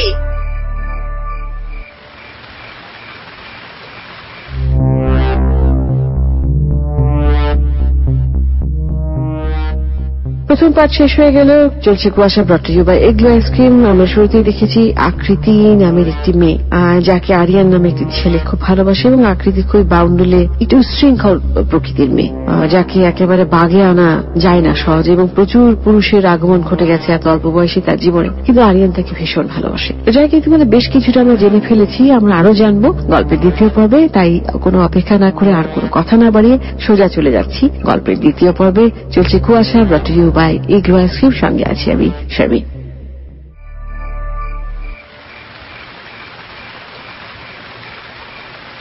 কোথায় যাবে আকৃতি? কোনো বন্ধুর বাসায়? মানে কি? মানে কোথায় যাবে বলো, আমি ড্রপ করে দিচ্ছি। মানে কি এসবের? আমি বাসা থেকে বাইরে এলাম তোমার সাথে, এখন তুমি অন্য কোথাও যাইতে বলতেছো? এসবের মানে কি? কি উল্টা পাল্টা বলো। আমি এত রাতে কোথায় নিয়ে যাব তোমাকে? সেটা আমি কি জানি? কোথায় নিয়ে যাবো বলো? আমি কোথায় নিয়ে যাব? তুমি কোনো বন্ধুর বাসায় চলে যাও, কাল মাথা ঠান্ডা হলে বাসায় চলে এসো। ওরে শালা, সবকিছু ক্যাচাই দিয়া এখন ভাগার প্ল্যানে আছো। কি উল্টা পাল্টা বলতেছো আকৃতি? এসবের মধ্যে আমি আসলাম কোথার থেকে? ও, একটা মেয়ের রুমে চলে আসছো তখন চিন্তা করো নাই, এখন আবার এসবের মধ্যে আসলা কোত্থেকে? না দেখো আকৃতি, আমি আসার আগে অনেকবার কিন্তু বলছি, অনেকবার জিজ্ঞেস করছি কোনো সমস্যা আছে কিনা, তুমি কিন্তু জোর করে নিয়ে আসছো আমাকে। ও হ্যাঁ, এখন আমি জোর করে নিয়ে আসছি না? তুই তো দুধে ধোয়া তুলসী পাতা। তুমি এইভাবে কথা বলতেছো কেন আকৃতি? তোর সাথে আবার কিভাবে কথা বলবো? ইউ নো হোয়াট, অনেক হয়েছে। আমার ফ্রেন্ড সার্কেল আমাকে আগেই বলছিল এই মেয়ে অসভ্য, আমি কারো কথা শুনি নাই। কি কইলি? কি কইলি তুই? এত সাহস তোর? এরপর দেখি তুই ক্যাম্পাসে কেমনে ঢুকিস। হ্যাঁ হ্যাঁ ঠিক আছে, দেখা যাবে। যাও যাও, শুধু শুধু 2টা দিন আমার টাইম ওয়েস্ট, ফালতু যত। এই এই দাঁড়া বলতেছি, দাঁড়া। তোর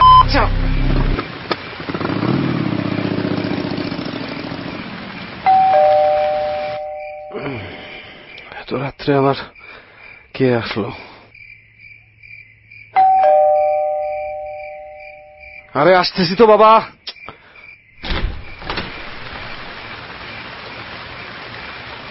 আরে আকৃতি, এত রাতের বেলা তুই? কোনো সমস্যা হয়েছে? ভেতরে আসতে দে আগে, তারপর বলি, নাকি তুইও বাইর করে দিবি? কি উল্টা পাল্টা কথা বলতেছিস? আয় ভিতরে আয়। তুই একটু বস, আমি আসতেছি, 1 মিনিট দে। এই যে নে, পানি খা, পানি নে। আরে শর্ত, পানি লাগবে না। আচ্ছা কি হয়েছে বল, কোনো সমস্যা? বাসার থেকে বাইরে আসছি। ও তাই বল, এটা নতুন কি? আচ্ছা কালকে দিয়ে আসবো, সমস্যা নেই। ফাইজলামা মারাবি না তো, মন মেজাজ কিন্তু বহুত বিগড়ে আছে, মাইরে টেরে বসতে পারি, সাবধানে কথা কর। ওরে বাবা রে, ডরাইছি। দূর যা তো, এখানেও থাকবো না, যা। আরে আরে আরে আকৃতি শোন শোন, কই যাস? এখন আমি মজা দেয়া নেয়া কোনো মুডেই নাই। আচ্ছা আচ্ছা, আই এম সরি। কি হয়েছে বলতো? কি আবার হবে? বাসায় আর যাবো না। আন্টির সাথে প্রবলেম? আরে ওই মহিলার জ্বালায় জীবনটাই অতিষ্ঠ। নিজে তো নিজের জীবনটা ছেঁড়া বেড়া করছেই, এমন পড়ছে আমার জীবনের পিছনে। আমার এইসব আর পোষাইতেছে না। কি নিয়ে ঝামেলা হয়েছে বলবি তো সেটা? কি আবার হবে? ওই যে ওই ঢ্যাঁড়সটা সৌম্য, ওরে নিয়ে গেছি বাসায়, সেটা নিয়ে ঝামেলা। ও আচ্ছা, বুঝতে পারছি। সৌম্য কোথায়? ওইটা আরেক বাচ্চা। এইসব ঝামেলা দেখা আমি তো চওড়া হয়ে ওর সাথে বাইরে হইলাম। বাইরে হয়ে কই যাবা, আমি ড্রপ করে দিয়ে আসি। মানে হয় এইসবের? তোর তো আমি বলতে বলতে টায়ার্ড হয়ে গেলাম রে। এসব বাদ দে না, লাইফটা এমন না, লাইফ ইজ বিউটিফুল। এখন তুই আমার লেকচার দিবি? না রে বাবা, তোর সাথে তো কথাই বলা যাচ্ছে না। তুই এক কাজ কর, ফ্রেশ হয়ে নে। কাপড় চোপড় কিছু আনছিস? সব তো ভিজে গেছে বৃষ্টিতে। কয়েকটা আনছি সাথে, কাল তোরে পাঠাবো, বাকি জিনিসপত্র নিয়ে আসবি। আচ্ছা সেসব দেখা যাবে, এখন যা তাহলে ফ্রেশ হয়ে নে। ঠান্ডা মাথায় ফেলবি তো। খাওয়ার কিছু আছে? আমার অনেক ক্ষুধা লাগছে। তুই আগে ফ্রেশ ট্রেশ হয়ে আয়, আমি ব্যবস্থা করছি। আচ্ছা শোন, বল। লাভ ইউ দোস্ত। I wish you could. কি বললি? না কিছু না, তুই ফ্রেশ হয়ে নিচে আয়।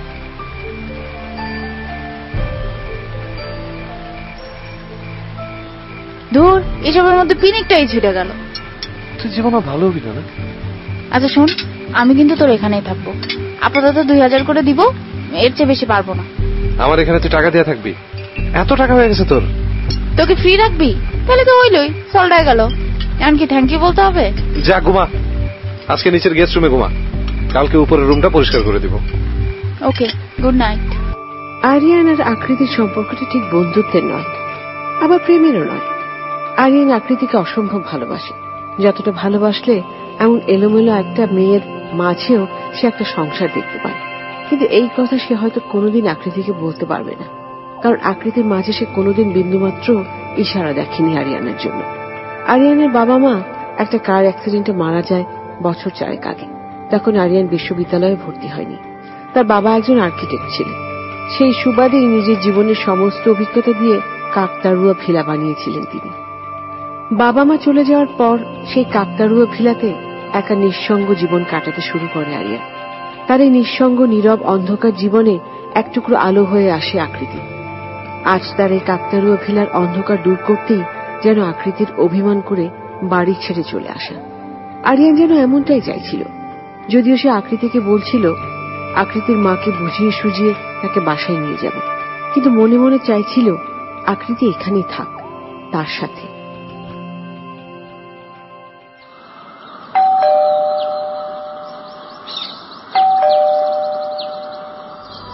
নমস্কার আন্টি। ও আরিয়ান, এসো বাবা, ভেতরে এসো, বসো। আন্টি, আমি ওকে অনেক বুঝিয়েছি। কোনো লাভ নেই বাবা, আমি ওর মা, আমার চেয়ে ভালো ওকে কেউ চেনে না। আমি বলি কি আন্টি, না হয় আমার ওখানে থাক কিছুদিন, পরে বুঝিয়ে সুঝিয়ে আমি নিয়ে আসবো। না আসলেও আমার কোনো আপত্তি নেই। আমি আসলে খুব ক্লান্ত। ওর দিন দিন এরকম অসভ্য আচরণ মেনে নিতে আমার খুব কষ্ট হচ্ছে। দিন দিন লাইফে একদম মাথায় চেপে বসেছে। এখন মানুষের সামনে আমাকে অপমান করে কথা বলে। ওর মতো মেয়ে থাকার চেয়ে না থাকাই ভালো। আন্টি আপনি প্লিজ এভাবে বলবেন না। ও যে একটু অন্যরকম সেটা তো আমরা সবাই জানি। সবাই না, শুধুমাত্র তুমি জানো। আমি জানি না তুমি কিভাবে ওকে এত কম সময়ে এতটা বুঝেছো। এতটুকু ভরসা পাচ্ছি যে অন্তত তোমার ওখানে গিয়েছে। হ্যাঁ আন্টি, আমার ওখানে ওর কোনো সমস্যা হবে না, আপনি প্লিজ কোনো টেনশন করবেন না। আমি ওকে নিয়ে টেনশন করা অনেক আগেই ছেড়ে দিয়েছি। ও এখন এতই বড় হয়ে গেছে যে আমাকে ওর আর কোনো প্রয়োজন নেই। কি আন্টি, আপনি কাঁদছেন কেন? আমি ওকে বুঝিয়ে নিয়ে আসবো। এই নাও বাবা, এই টাকাটা রাখো। ছি আন্টি, কি করছেন? শি ইজ মাই ফ্রেন্ড, এসবের কোনো দরকার নেই আন্টি। আর যদি দরকার হয় তাহলে আমি চেয়ে নেব আপনার কাছে। কয়েকদিন পর ওর জন্মদিন, এই টাকাটা দিয়ে তুমি ওর জন্য একটা রেড ভেলভেট কেক নিয়ে যেও, ওর খুব পছন্দ হবে। ও খুব বোকা আন্টি, আপনার মতন একটা মা পেয়েও এসব করছে। আপনি প্লিজ টেনশন করবেন না, ওর জন্য রেড ভেলভেট কেক আমি নিজে নিয়ে যাব। আজ আসি। ও হ্যাঁ, তুমি তো জিনিসপত্র নিতে এসেছো, আমি সব গুছিয়ে রেখেছি, এসো আমার সাথে। জি আন্টি।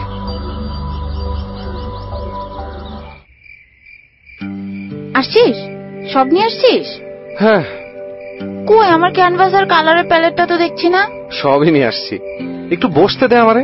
বাপ রে বাপ, এত বড় বড় দুটো লাগেজ, হাতগুলো তো অবশ হয়ে গেল আমার। ও হ্যাঁ হ্যাঁ, তুই বস, আমি পানি নিয়ে আসছি। আরে বাবা, তুই আনবি আমার জন্য পানি? সূর্য আজকে কোন দিকে উঠছে রে? আরে তুই খালি মজা নিস, আমি অতটাও অকর্মা না।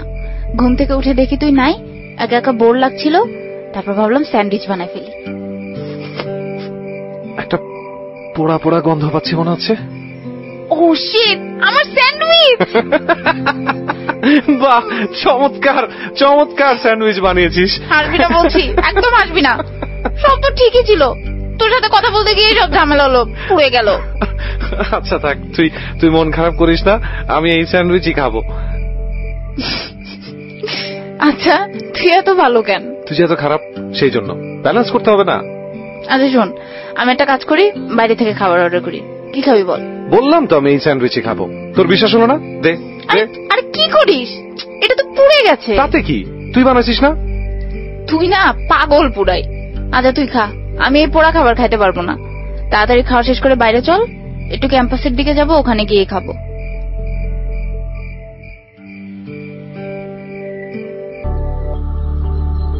এই আকৃতি, আকৃতি, কে তুমি? মানে আপনি, মানে তুমি তুমি আকৃতি না? হ্যাঁ, কিন্তু আপনাকে তো ঠিক চিনলাম না। আমি সরফরাজ। সরফরাজ? কোন সরফরাজ? আমাকে তুমি চিনতে পারছো না আকৃতি? ও ও সরফরাজ, মানে সরফরাজ তুমি? I just can't believe this. আমি কি চোখে ভুল দেখতেছি? না না, কেমন আছো তুমি? আরে আমার কথা ছাড়ো, তুমি এতদিন পর মানে কেমনে কি? আমি তো বিশ্বাসই করতে পারছি না। তোমাকে খুঁজতে এসেছি। Nice joke. কবে এসছো? গত মাসে। কোনো কাজে? আঙ্কেল আন্টি কেমন আছে? সবাই ভালো আছে। আমি এখানে আসার পর তোমাকে অনেক খুঁজেছি। আগে আমরা যে কলোনিতে থাকতাম সেখানেও গিয়েছিলাম, কিন্তু কোথাও তোমাকে খুঁজে পাইনি। টাইম তো চেঞ্জ হয়ে গেছে মামা, তুমি সেই আদিকালেই পড়ে আছো। আমরা কই থেকে কই চলে গেছি আর তুমি ওইখানে গিয়ে খুঁজতেছো। তুমি একেবারেই বদলে গেছো। তা তো গেছি। আচ্ছা যাই হোক, তোমাকে ঠিকানা দিচ্ছি, মার সাথে দেখা করে আসো।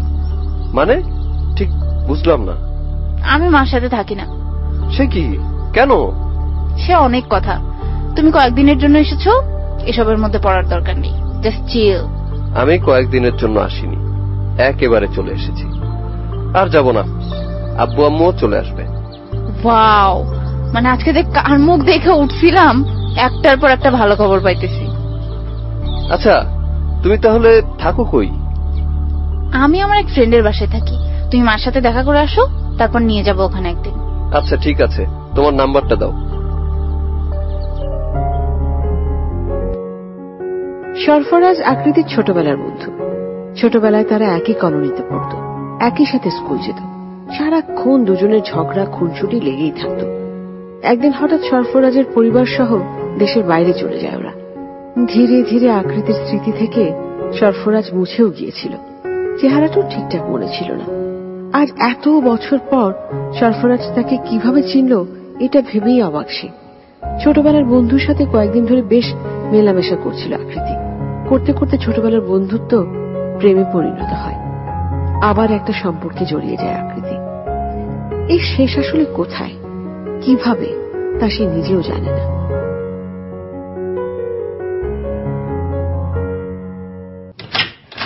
আরিয়ান, আরিয়ান, আরে কোথায় গেলি? কি ব্যাপার আরিয়ান? সারা বাসার লাইট অফ। আরিয়ান!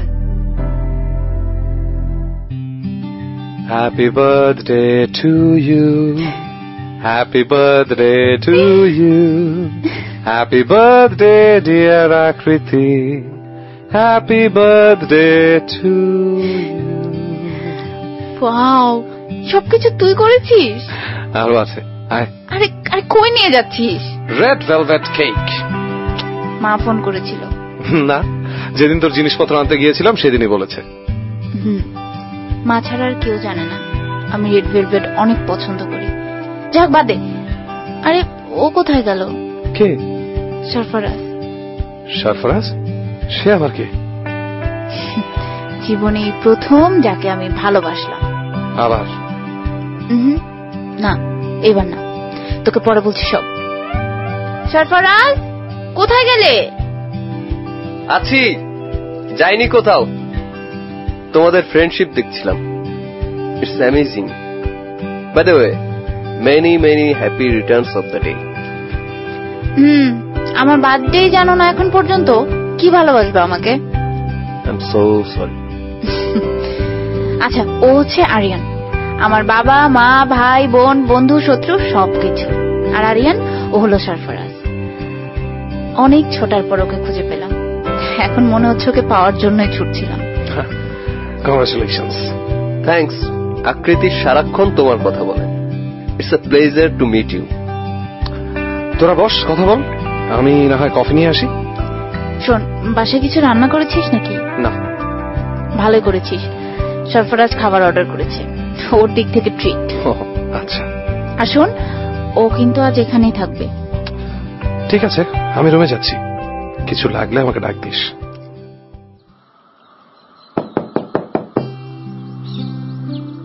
আসবো? আয় না, আমার ঘরে আবার নক করে ঢোকা শুরু করলি কবে থেকে? না মানে ওই সরফরাজ। আরে ও তো ভোরেই চলে গেছে, এম্বাসিতে কি যেন একটা কাজ আছে। তুই দাঁড়ায় আছিস কেন? বসার জন্য কি ইনভাইটেশন কার্ড নিবি? অনেক বেলা হয়ে গেল তো, ফ্রেশ হয়ে কিছু খা। তুই খাইছিস? না, চল একসাথে খাই। You know what, at last I am in love. এবার কততম বার সেটা গুনছিস? আরে না, সেসব না রে, ওসব তো যা তা, মন যখন যা চাইছে তাই করছি। কিন্তু সরফরাজের ব্যাপারটা সেরকম না। তাই? কয়দিন আমার কি মনে হয়েছে জানিস? আমি মনে হয় ওর পেছনেই ছুটছিলাম, ওকেই খুঁজছিলাম। আমি তো সত্যি সত্যি ধরা গায়ে গেলাম মামা। যাই করিস একটু সাবধানে করিস। আমার কেন যেন মনে হচ্ছে তুই যতটা ওর ব্যাপারে সিরিয়াস, ও হয়তো ততটা নয়। কেন? তোর এমন মনে হলো কেন? অবজারভেশন বলতে পারিস। প্রায় 6 মাস ধরে তোরা একসাথে থাকছিস, ও তো আমার বাসায় যাওয়া আসা করছেই, আমার মনে হলো আর কি। এই তো ক্যাচায় দিলি। মানে তোর জন্য জীবনে কোনো সিরিয়াস প্রেম হবে না আমার, বুঝছি। যেই আমি একটা সিরিয়াস রিলেশনে যাইতে চাইতেছি অমনি সব ক্যাচাই দিচ্ছিস। আরে না, তোর ভালো চাই বলেই বলছিলাম, আমি তো না করিনি। বলেছি যা করবি একটু সাবধানে করিস আর কি। হয়েছে, থাক। জীবনে আমি কবে সাবধান ছিলাম কত? তুই আমার চিনিস না? যা হবে দেখা যাবে। এখন চল, খেয়ে বাইর হবো। সরফরাজ ওর কাজ শেষ করে ক্যাম্পাসের দিকে আসবে। তুই ফ্রেশ হয়ে নিচে আয়। আরিয়ান, তোকে একটা অস্থির নিউজ দেওয়ার আছে। What is it? আমি আর সরফরাজ বিয়ে করছি।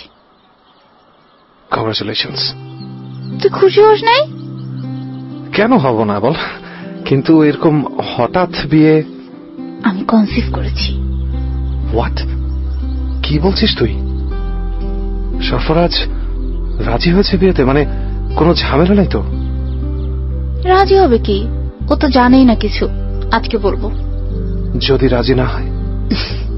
না হয়ে পারবেই না। তুই বেড়ানিস না, চল খেয়ে বেরোই।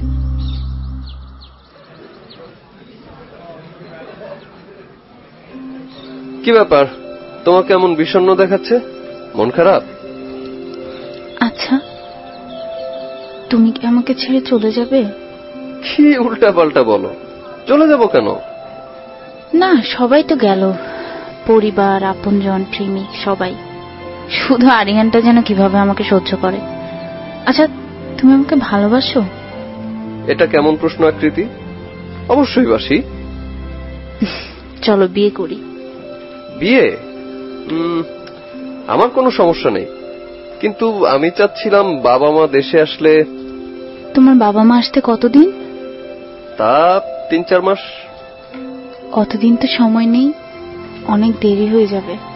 মানে বুঝলাম না। আমি প্রেগনেন্ট। হোয়াট? কি বলো? আমাকে জানাওনি কেন? অসম্ভব দুঃসাহসী আমি ভীষণ ভীতু হয়ে গিয়েছিলাম। যদি তুমি আমাদেরকে ফেলে চলে যাও। মানে চলে যাব কেন? চলে যাব না। আচ্ছা, তুমি কি বাচ্চাটা রাখবে বলে ভেবেছো? এটা কি বলো তুমি?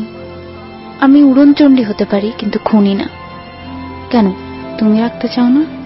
না, চাই তো, কেন চাবো না। আচ্ছা ঠিক আছে, তুমি বাসায় যাও, আমাকে 2-4 দিন সময় দাও, আমি বিয়ের সব ব্যবস্থা করছি। সত্যি আমরা বিয়ে করব? করব। তুমি যাও, বাসায় গিয়ে রেস্ট নাও। ঠিক আছে। সরফরাজ, আমাকে ফেলে তুমি চলে যাবে না তো? আরে না, যাও তো।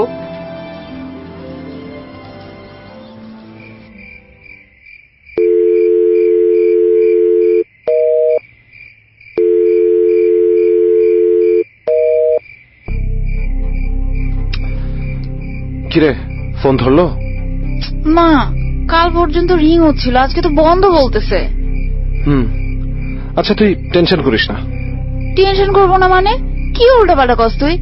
2-4 দিনের কথা বলে 3 মাস হয়ে গেল, কোনো খোঁজ খবর নাই। যা সত্ত্বেও আমার ভালো লাগতেছে না কিছু। আকৃতি, আকৃতি শোন শোন, আমার কথা শোন। কি আবার উপদেশ দেওয়া শুরু করবি? না, একটা সিরিয়াস কথা আছে। কি কথা বল না রে ভাই, এত কাহিনী করতেছিস কেন? না মানে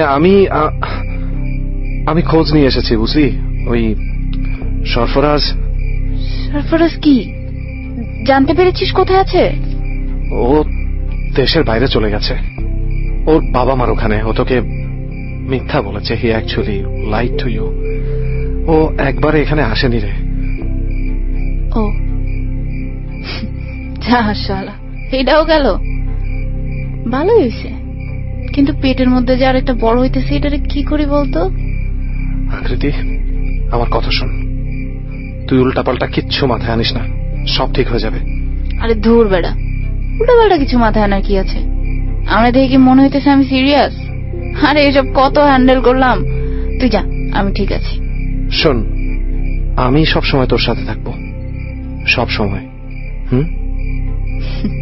আমি জানি, তুই যা, রেস্ট নে। এই কয়দিন আমার জন্য অনেক প্যারায় ছিলি, যা।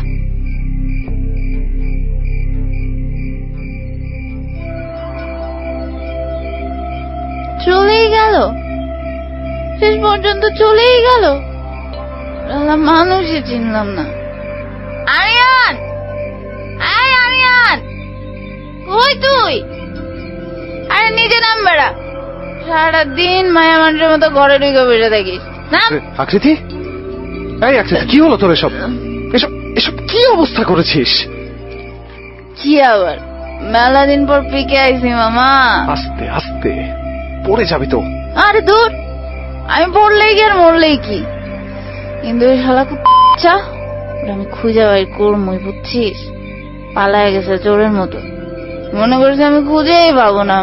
প্লিজ মাথা ঠান্ডা কর। এসব করার আগে বাচ্চাটার কথা একবার ভাবিস না? আরে ছাড় তো, কিসের বাচ্চা? কার বাচ্চা? এরা আমার বাচ্চা না। প্লিজ এসব কথা বলিস না। আমাকে ছেড়ে চলে গেল আরিয়ান।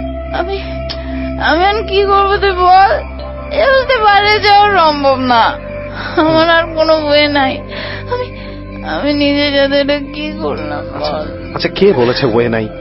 আমি আছি না, আমি ওর ফ্রেন্ড। আকৃতি, আমি তোকে বিয়ে করব। বাহ, ভালো বলেছিস তো, খুব ভালো বলেছিস। চল বিয়ে করবো। আমি সিরিয়াস, আমি সত্যি বলছি। আমিও। যা, একটা লাল শাড়ি কিনে নিয়ে। সত্যি বিয়ে করবি? বললাম তো, একটা লাল শাড়ি কিনে নিয়ে যা। আমি আমি আমি এক্ষুনি যাচ্ছি, এক্ষুনি যাচ্ছি আমি। আরিয়ান, তাড়াতাড়ি আসিস।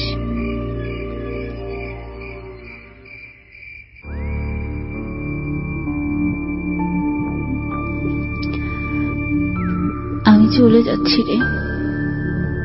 তুই আসলে একটা পাগল। আমার মতো একটা এলোমেলো ধ্বংসাবশেষকে বিয়ে করতে চাচ্ছিস? তুই যে আমাকে ভালোবাসতে, এটা আমি অনেক আগে থেকেই জানতাম, জানিস। কিন্তু আমার সব সময় মনে হয়েছিল আমি তো তোর জন্য না, তাই তোকে কখনো লাই দিইনি। তুই খুব ভালো একটা মানুষ। শুধু শুধু আমার এই অনিশ্চিত জীবনের সাথে তোকে কেন জড়াবো বল? সরফরাজকে আমি ভালোবেসেছিলাম, ভেবেছিলাম এবার বুঝি আমার একটা সংসার হবে। কিন্তু দেখ, ছেলেটা আমাকে ছেড়ে চলেই গেল। ও একটা লাল শাড়ি কিনে আনতে গিয়েছিল, ফেরেনি। কিন্তু তুই ফিরে আসবি আমি জানি, লাল শাড়ি নিয়ে। শাড়িটা আমাকে পরিয়ে দিস। আর শোন, আমাকে কিন্তু মর্গে রাখিস না, শ্মশানে নিয়ে যাস।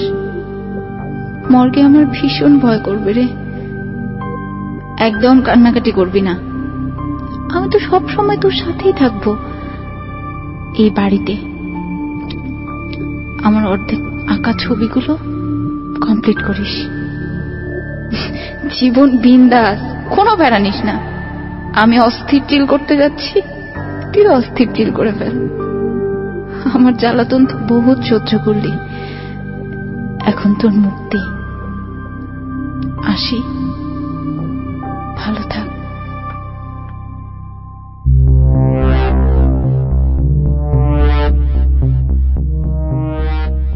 চলছে Kuasha brought you by Igloo ice cream শুনছেন রেডিও 89.2 FM। গল্পের দ্বিতীয় পর্ব শেষ হয়ে গেল, যেখানে শেষ হয়েছে একটা চিঠি দিয়ে, যেটা লিখে গেছে আরিয়ানকে আকৃতি। তো যাই হোক, চিঠির পরে কি আছে, এই চিঠি পড়ে আরিয়ানের কি রিয়াকশন হবে, আরিয়ান কি করতে পারে যে কিনা পাগলের মতন ভালোবাসতো আকৃতিকে, আমরা সে সবই জানবো। ইতিমধ্যেই আগের পর্বে বেশ ভয়ঙ্কর কিছু লোমহর্ষক ঘটনা ঘটে গেছে। আমরা শেষ পর্বে দেখি কি আছে, রহস্যের শেষ কোথায়। আসুন তাহলে শুনি শেষ পর্ব।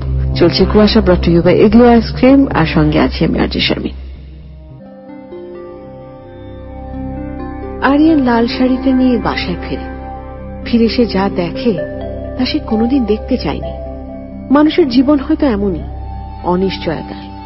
বাড়িতে ফিরে আরিয়ান সোজা আকৃতির ঘরে যায়। কে তার হাত পা নিথর হয়ে যায়, সারা মেঝে রক্তে মাখামাখি। আকৃতির ছিন্ন ভিন্ন শরীরটা মেঝেতে পড়ে আছে, পাশে একটা নবজাতকের ভ্রূণ। নিজের প্রতি এত ঘৃণা ছিল ওর, আর তার বাচ্চাটা। এসব ভাবতে ভাবতেই চোখ মুখ অন্ধকার হয়ে এলো আরিয়ানের। আর ঠিক সেই সময় পায়ের কাছে একটা কাগজ উড়ে এলো ওর।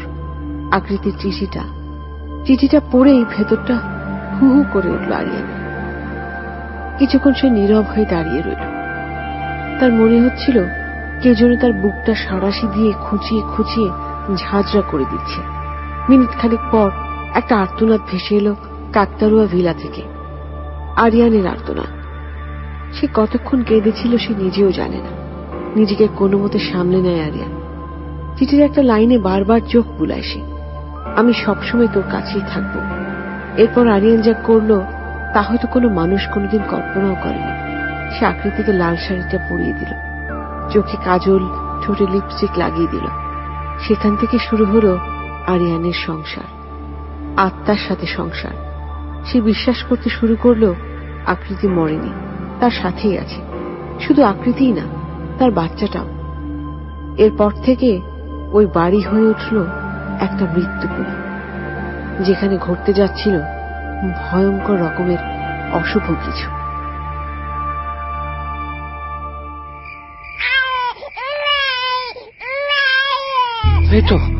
এই তো বাবা, আমি কেন কাঁদছো বাবা, কেন কাঁদছো? আকৃতি, এই আকৃতি ওঠ না, দেখ না বাবু কাঁদছে।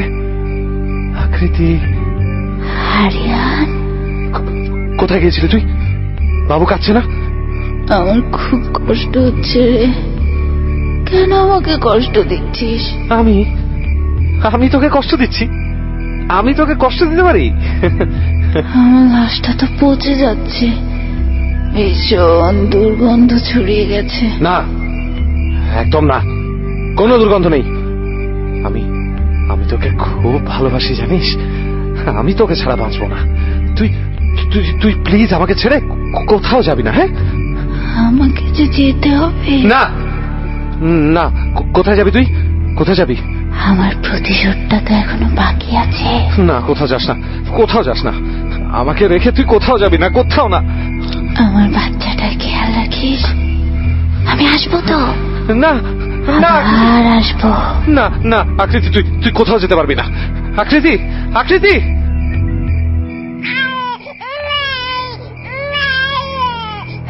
কি ব্যাপার, এত রাতে বাচ্চার কান্না শোনা যাচ্ছে?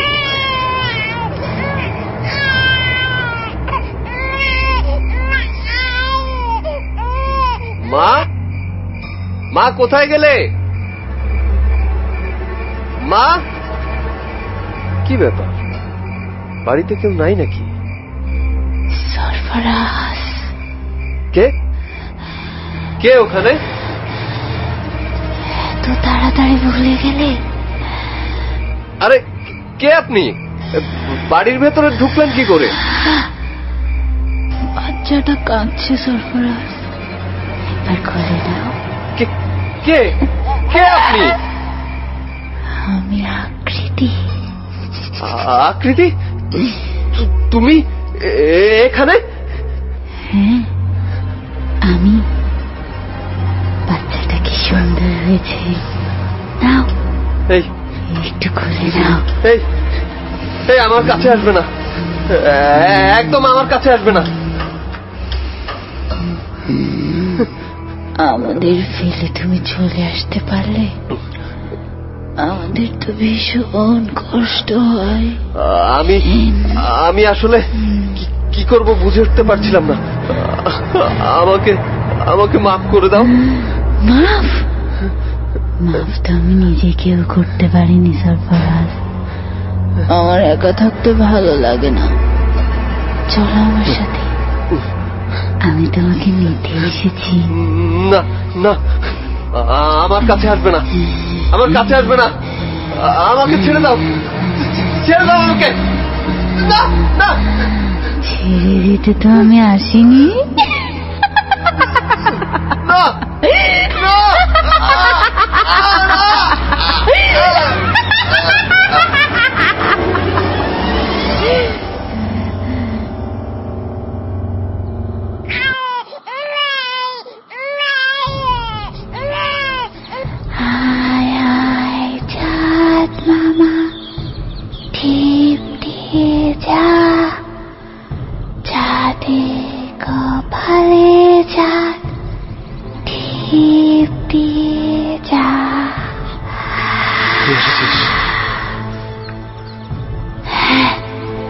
এসেছি, আমার কাজ তো শেষ, এখন আমাকে যেতে দে।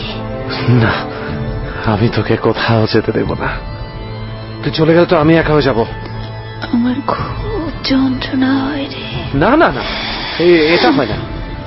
আমি তো তোকে ভালোবাসি। আর তুই বলেছিস আমার সাথে সব সময় থাকবি, বলেছিস তো তুই তো বলেছিস। থাকবো, আমি থাকবো সব সময় তোর আশেপাশে, কিন্তু আমার শরীরটা যে পচে যাচ্ছে, আমার শরীরটা সৎকার করা। এমন কথা বলিস না। এই দেখ, আমি বাবুর জন্য একটা খেলনা বানিয়েছি, কি সুন্দর হয়েছে না? যেতে দে আরিয়ান। না, আমি তোকে কোথাও যেতে দেবো না। বাড়ি ছেড়ে তুই কোথাও যেতে পারবি না। আমাকে যেতে দে, আমি চলে যাব, কারণ আমার অসহ্য লাগছে। চলে যাব আমি। না, তুই যাবি না, কোথাও যাবি না, কোথাও না, কোথাও না, কোথাও না।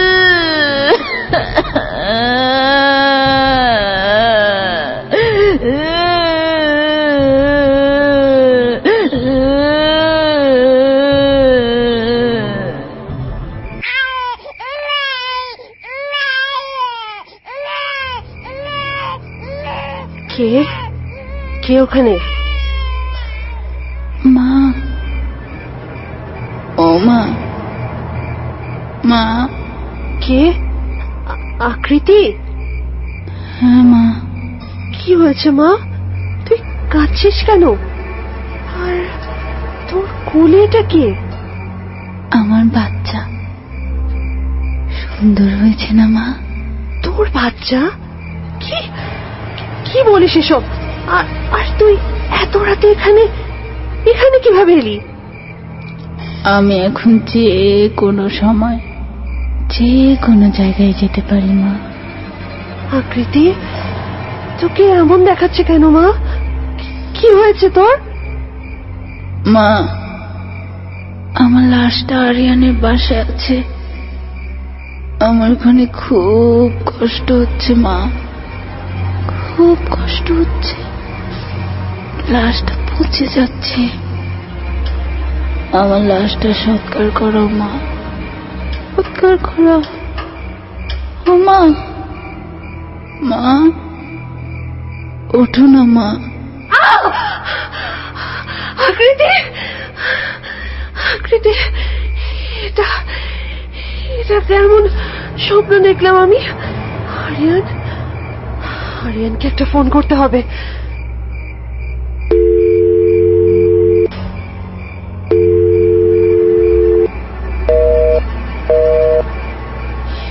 কি ফোন বন্ধ বলছে কেন? না, আমাকে এক্ষুনি একবার যেতে হবে ওখানে। আমার অস্থির লাগছে। এই আবুল, আবুল, ড্রাইভারকে গাড়ি বের করতে বলো এক্ষুনি।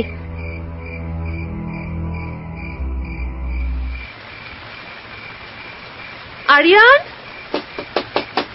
আরিয়ান, আরিয়ান, কি ব্যাপার? দরজা খুলছে না কেন?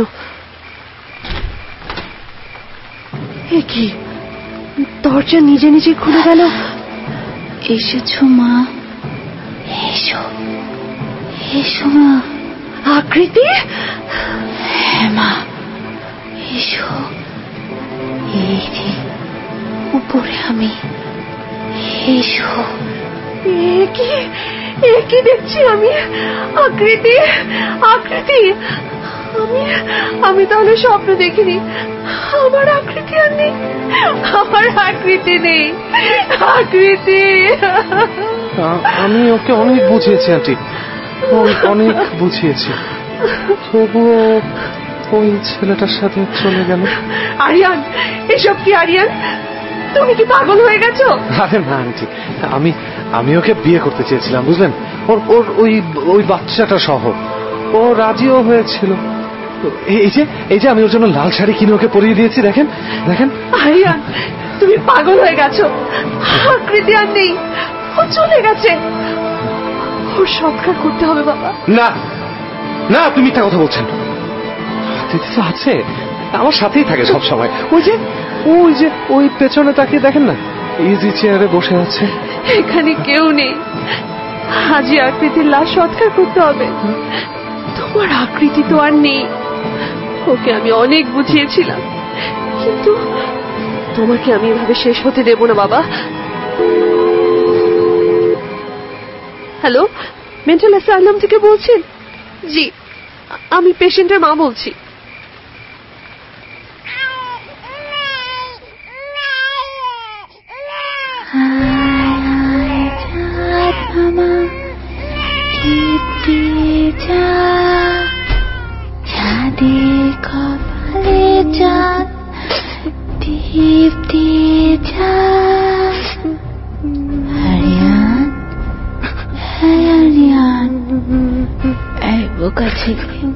কাঁদছিস কেন?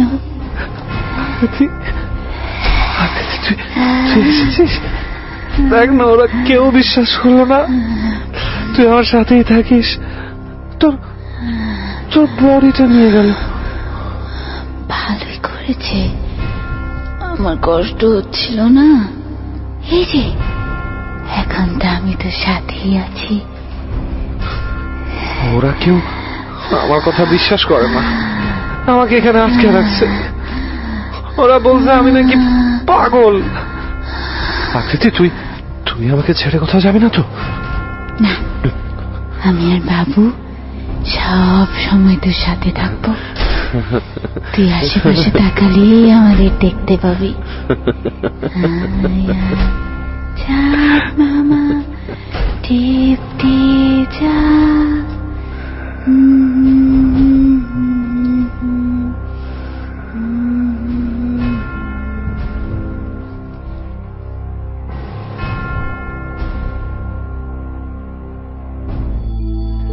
আকৃতির মা আকৃতির সৎকার করায় আর আরিয়ানকে একটা মেন্টাল অ্যাসাইলামে ভর্তি করিয়ে দেয়। কাকতাড়ুয়া ভিলা খালি পড়ে থাকে। আশেপাশের মানুষ প্রায় দেখে ওই বাড়িতে একটা বাচ্চা আর একটা মহিলাকে। একটা পরিবার বাড়িটাতে ভাড়াও উঠেছিল, 1 মাসের বেশি থাকতে পারেনি। মেন্টাল অ্যাসাইলামের লোকেরা আরিয়ানকে একা একা কথা বলা দেখে সবাই তাকে পাগল বলে, কিন্তু একমাত্র আরিয়ান জানে সে আজও সংসার করছে, আত্মার সাথে সংসার।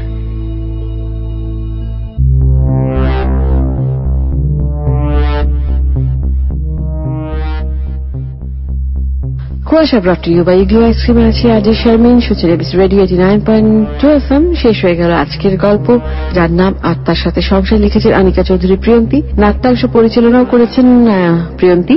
এবং আজকের এই গল্পের বিভিন্ন চরিত্রে যারা অভিনয় করেছেন তাদের নামগুলো জানিয়ে দেব। আকৃতির চরিত্রে অভিনয় করেছেন প্রিয়ন্তী, আরিয়ানের চরিত্রে রেহান, মায়ের চরিত্রে নিতুল, সৌম্য, পৃথ্বী এবং সরফরাজের চরিত্রে অভিনয় করেছেন মঞ্জু। এই ছিল আজকের কুয়াশার কলাকুশলীদের নাম। আগামী সপ্তাহে ঠিক একই সময় আবারও সবার আমন্ত্রণ রইল কুয়াশা শুনবার। এতক্ষণ চলছিল Kuasha brought to you by Igloo ice cream, আর আপনাদের সাথে ছিলাম আমি আরজে শারমিন। সবাইকে বিদায় জানাচ্ছি, শুভরাত্রি।